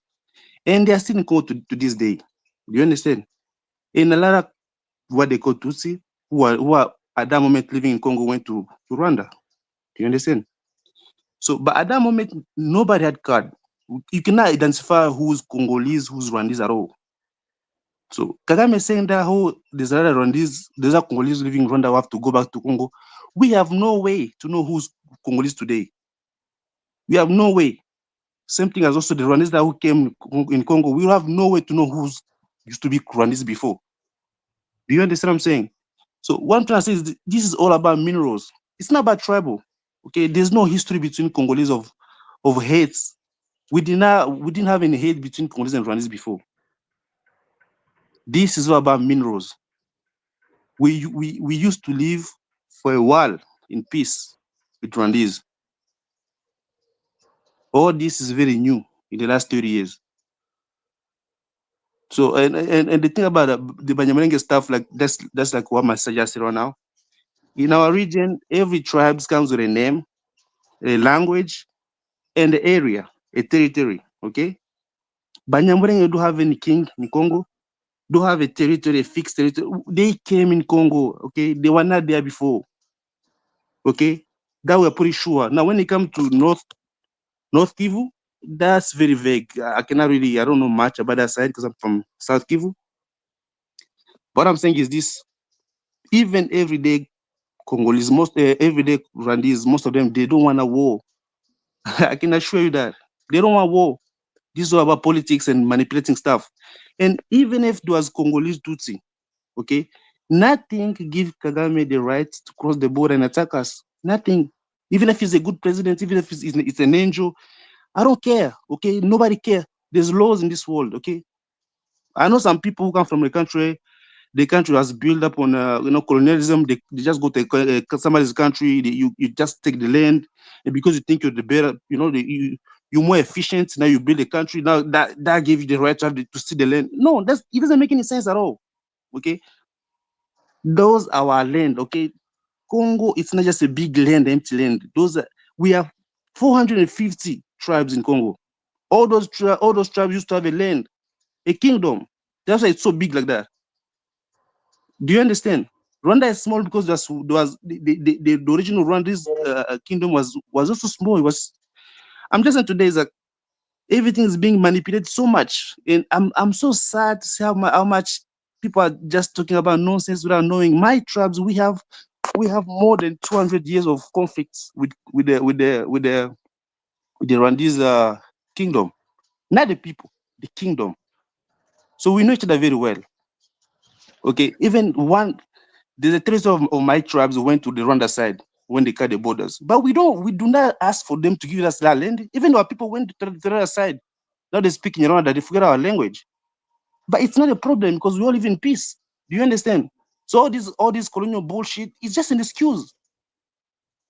That happened everywhere in Africa, not just to Rwanda. There's a part of Burundi that came to Congo side, but we don't fight about that because Burundi and Congolese, we live in peace. Do you understand? Anybody can cross. Look, African borders. People cross them all the time. Okay, people cross all the time. If Rwanda is being like right now, people are it's overpopulated. They can easily cross the border, buy land in Congo, and live in Congo. But that's not the goal. Okay, the goal is to take land. Do you understand? And minerals. I have a That's the question for goal. Luis when you get a chance, or for any of the people from Rwanda or that area. But me right now, Uh, what Or I the can boss say, uncle. I'm so grateful right now so to hear I my have a sister. question. Yes. So the question is, okay, first question. When you look at a Tutsi, Luis, or a Hutu, can you look at them and tell the difference? I'll say No. today. Yeah, I'll say today. Today, how can I I'd say be this? happy to answer the question since he Just was straight up asking me, no. right? Oh, Yeah, it go ahead, depends. sis. Should I answer the question? Yeah, you can answer the question. Yeah, thanks. Okay. So there has been a prototype. There has been a certain facial characteristic that has been said to belong to the Tutsi. And on a personal level, I have actually lived this because this is how we survived the genocide. During this genocide that they call the genocide against the Tutsi, I was there, I lived it, and I survived it. And 1,000 times, even Omkar was telling me that he actually used to think that I was a Tutsi. And on the last show, when they asked me about my tribe, I told them that no, I have both sides of the Hutus and the Tutsis in my family. I have both sides. During the genocide against the Tutsi, 1,000 times I survived death with my family, and they wanted to kill me, they wanted to kill us. They said that I was a Tutsi. And this is actually one of the things that have been a driving force in my life because I was wondering, what is a Tutsi? How am I a Tutsi? And if I am a Tutsi, which crime have I committed in this country that I deserve to die? What have the Tutsi done in this country that all of a sudden There are roadblocks across the country of people who want to kill the Tutsi. The only reason why we survive, the only reason why I survive is through prayers. I have expressed it in books. I have 2 books already. This is my 3rd book, the one you see in the pictures. And I speak about these moments and how we survived. And I always had this drive that if I make it out of Rwanda, and this was part of my prayers, I need to study. I need to study and find out, who are these Hutus? Who are the Tutsis? Why am I being called a Tutsi? What have the Tutsi done? Why do they deserve to die? Why is the whole country trying to kill the Tutsi? These are questions that you have to ask yourself. What have they done? I grew up, I did my research, I found out all these things. So there are prototypes of ways that the people use to identify people, but all these things are fake, because if you go into the original way of identifying the Tutsi, it has nothing to do with how you look. It's the same way like the creation of the black and white identity. Black people, we never used to identify as black. We used to identify as nations, as tribe. But all of a sudden, an identity was created, and you are identified as black. You are no longer a tribe. You have no language. You have no nation. You have no origin. You have no history. You are slaves. And you have a fake identity that is called black, that is just about the color of your skin, and the content of your character doesn't matter anymore. So it used to be that the Hutus and the Tutsis were about being brilliant, being smart, having a vision, being leaders, being rich, being employers. And the Hutus were about being agriculture, taking care of agriculture, being able to sustain the entire country through agriculture. And these tribes are complementary. I show these tribes in my book as complementary, and I show these tribes all the way to ancient Egypt. The 3 tribes of Rwanda, I call them the Holy Trinity of Rwanda. They're actually complementary, and it's a very spiritual relationship. And we go all the way back to Egypt. We have been here for thousands and thousands and thousands of years. We are not born in 1994. And one of the mistakes that people make when they analyze Rwanda is to think of Rwanda being born from the genocide. That was like the culmination of 100 years of a politic to destroy Rwanda. From the very first time that the Europeans stepped in Rwanda and they tried to divide Rwanda, and they set the Hutus against the Tutsis, and they redefined what it means to be a Hutu, what it means to be a Tutsi. And then Rwandans fell into the trap, and they adopted the fake identities that were imposed upon them. So for us to heal and to rebuild Completely a agreed. nation that is tribeless, we need to go so much back, and we need to go deeper, and we need to have all these conversations, and we need to be built on knowledge and truth. And this is the thing that is going to serve as our resurrection. This is how our ancestors built civilization in ancient Kemet. Okay, sis. So thanks for that answer. So from your answer, what I'm getting is, because my position is I don't really agree with the looks thing. If you're going to looks, you're already a problem, because science, even modern science, is all humans are the same essentially. It's just, so looks is it's all superficial at the end of the day. But the other question I Absolutely, had was absolutely. the other question was, what you said you have a channel. I wanted to know what your channel was, if you can tell me. Yes, my channel is called You and I Talk Show, here on YouTube. UNI, the Yeah, letter You and talk I show. Talk Show. Yeah, I Okay, can. cool. You All right, you. I've been commenting in the chat, so you right. can see my name. Yeah. And then the other question I had, people talk about Rwanda having minerals and Congo having minerals. So if it's the case that Rwanda does have minerals, they could just mine their own minerals and sell their minerals and not touch the Congolese minerals. Is it true that Rwanda has a good reserve of minerals that they could sell? Every country has minerals. Canada has minerals. The United States of America has minerals. Nigeria has minerals. So to blatantly say Rwanda has minerals, of course Rwanda has minerals. But which minerals does Rwanda have? Which minerals does Rwanda have? And which minerals does Congo have? No one, the Rutendo guy, since people spoke about Rutendo, I have hosted Rutendo on UNI talk show before when he was denouncing the sanctions against Zimbabwe. I was with him on that because he was right. Why should Zimbabwe be sanctioned? Which crimes has Zimbabwe committed? Zimbabwe has not invaded a fellow African nation to kill and plunder in millions and in billions. The Kagamistan in Rwanda is the one which has invaded a fellow African nation to kill and plunder. So why was Zimbabwe sanctioned? So I was with him when he was fighting against the sanctions for Zimbabwe because I didn't understand And real quick, why. I brought up the Rutendo thing. So whenever you're finished, Luisa, let you have your time. I want to speak on that because it's not he was against Paul Kagame and that's why I was with him. It has nothing to do with that. So Exactly. It was for the Luisa. sanctions. So I was with him because of the sanctions. That's why I invited him on my show. The same way I'm with Uhuru when he tries to go back to Africa. I want you guys to come back to Africa. I want you guys to find freedom. I'm also at the quest of freedom. But which minerals? Rutendo goes to Rwanda and goes and talks about a cassiterite mine, of course. But have you ever heard anybody accuse the Kagamistan in Rwanda of being in Congo to plunder cassiterite? Nobody even knows about what is this cassiterite. And let me tell you, Rwandans have already known. I'm there. I'm like, what is cassiterite? I have to ask my Rwandan friends, what is cassiterite? My Rwandan people tell me, oh, it's gasegereti. So we even have a name for it in Kinyarwanda. And I'm like, oh, gasegereti. We've grew up hearing about gasegereti. It's not a mine that is a rare mineral that the whole world is looking for and that is going to enrich everyone. Otherwise, Rwanda would have been rich. The rare mineral that everybody wants, the coltan and the uranium, this is in Congo. This is why the war is happening in Congo. This is why nobody has Congo invaded Rwanda to plunder their cassiterite mines. Hey, yo, can I respond to that?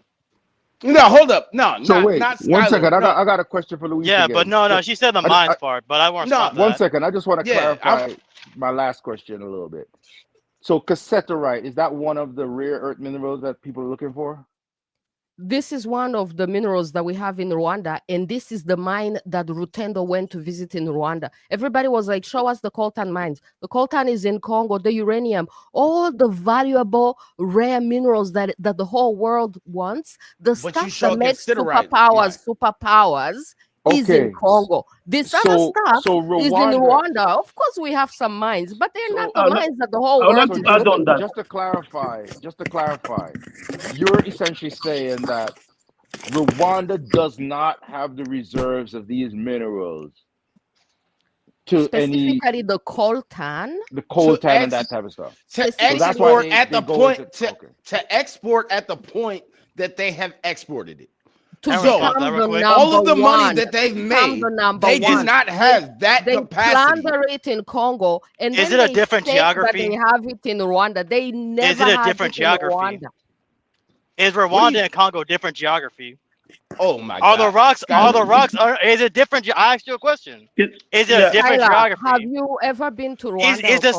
Is the Sahel region different from each other because there's a border? Rwanda and Congo have you been to, Skylar? Is it the same geography? That's all I'm asking. Yes. Have you been to Rwanda? Okay, so the same minerals. Which part of Rwanda or Congo have you been to? You do know there's coltan in Uganda. The argument. The argument that Skylar constantly tries to make is literally an argument that she said there's no coltan. No, it's not a fact that there's no coltan there. There probably is coltan there. Yeah, they just said recently. No, listen, time out. They just said recently that they found coltan in Kenya, where they try and claim that Kenya has no minerals. That's stupid. It's in Africa. They have so we minerals, just established but everywhere. It's not okay. But time out. When you how say do you it's know everywhere, that? No, time out. Okay, how do you know how much reserve they have? You do know people find minerals all over the place. People find minerals, like new layers of minerals. Here's the technology is created. New technology is created. No, there's layers and layers of Skylar. This is and people create new technology. Time out. Listen. The further you dig down the earth, the more it doesn't matter. It does not matter. You understand you can dig and find more reserves of minerals, right? Honestly, it's very simple. For as much as you stick up for Paul Kagame, why is it that we're just now seeing I'm videos? Asking, do you understand geography? Do you understand yes, basic geography? I understand. It's one big resource. It's one big rock. It's one basic big One continent. geography. second. One Basic second, guys. geography. One Let second, me guys. also 1 second. speak. Go I've ahead. been in 1 second. Rwandan mine. Can I speak a little That's bit? just stupid. That's just stupid. I've Like, been in. 1 I've, What do second. you I've mean I visited just want stupid? to Rwanda It's a mine. say. fact. It's the same geography. it's not I just facts. want to say one thing. It's a I You're just fact. want It's to the say literally same one thing, and then geography. Okay, Skylar, let me say let one somebody thing. speak. Like this Let me dude. just say Like, one thing, and you guys can continue. All I want to say is geography is not geology. Someone can Yeah, continue now. that's yeah. true. Okay. Can So I this is can what I I'm can I saying. can I please Let me No, elaborate. no, no, I've no. been in Wait. Rwanda Let me mine. finish. No, let Okay. me finish for a second. This is what I'm saying. I would not. I cannot say that Congo has all of these minerals, 60% of the minerals, rare earth minerals, whatever, for the rest of the world. And Okay. Rwanda sitting right next to it has nothing.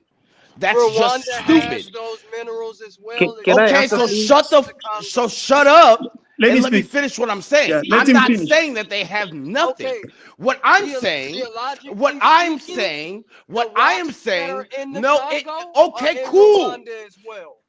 Okay, Yeah, cool. Rwanda's a okay. But small that does not country. mean It doesn't That's take okay. much to develop themselves. All that right. does not mean that the large reserve needed to be able to actually export a large amount of that is sitting in Rwanda. That we all know that it's sitting in Congo, but the Can I- amount of reserve, the amount that they have exported from Rwanda might not actually be there. I'm not saying It they did. don't have It some. didn't come from So Rwanda. It can came I from the answer you, please? DRC. Let me Okay, Is but Bosco here? this is the point that I'm They bought saying. it Is from Bosco So, because here? 2023. you were the main one, you were the main one that called me out when I mentioned Rutendo Martin Narara. And again, Yeah, I the did. main reason that I did was because of this. It wasn't about him bashing on Paul Kagame, because I've never had a problem with Paul Kagame necessarily. I do like what he essentially, quote unquote, does for his country and building it up. This is the problem. You have to ask yourself how. How is he actually building this up? You don't have the reserves. You may have Let me help some you. coltan. Let me You help you, may have some K2. coltan. Let me You help you, may have. K2. Is Let me help you, Bosco K2. there? Go ahead. I've I'm in here, Skylar. 2013. Listen, when 2013 when I went home, because I have family also in Rwanda, I have a friend who used to work in mine. Actually, he's now in US. I have a contact who used to work in mining in Rwanda, and when I asked him, he explained me how all they do. And I think Luis may know, and the other brother Bosco may know. Kamonyi district, right? And he told me he was working in the mine in Kamonyi district. So this is what they do. Yes, in Rwanda, they have also, due to geology, the belt, they have a little bit like some mines which you can find in Congo in a bigger number, in a huge number. They have it also in Rwanda in small number. Like when it came to coltan, this is what he told me because he was in coltan business. He told me, like in Kamonyi, they get, they can work probably for a month. First of all, it's difficult for them to find coltan, but they do get a small quantity. Now, to have the quantity where they can sell, like he told me it was like 10 tons. They can work and like they can get 1 ton. Now, so as to get all the 10 tons, what they do, they get coltan from Congo, and then at night, in that mine, they will mix that coltan which they get from Congo with this 1 ton which they get over the They period buy of it time, from so as to sell. M23, and that's okay. So, It's okay if they buy that's it from what he told me. Like if you go, during the day when you go there, yeah, you'll find them That's not working, okay. and stuff. But at night now, that's when they smuggle, whatever they smuggle in. That's when they will mix it so as to sell to the, to the Guys, buyer and stuff. Why That's y'all what not? God's Why y'all saying. not worried about who's smuggling to the Chinese and who's smuggling to the West? Y'all just worried about who's smuggling to Kagame, another No, African. nobody is worried about that. Nobody's Go worried ahead, about that. Waza. Go ahead, Waza. Go ahead. Yes, one's black, one's not.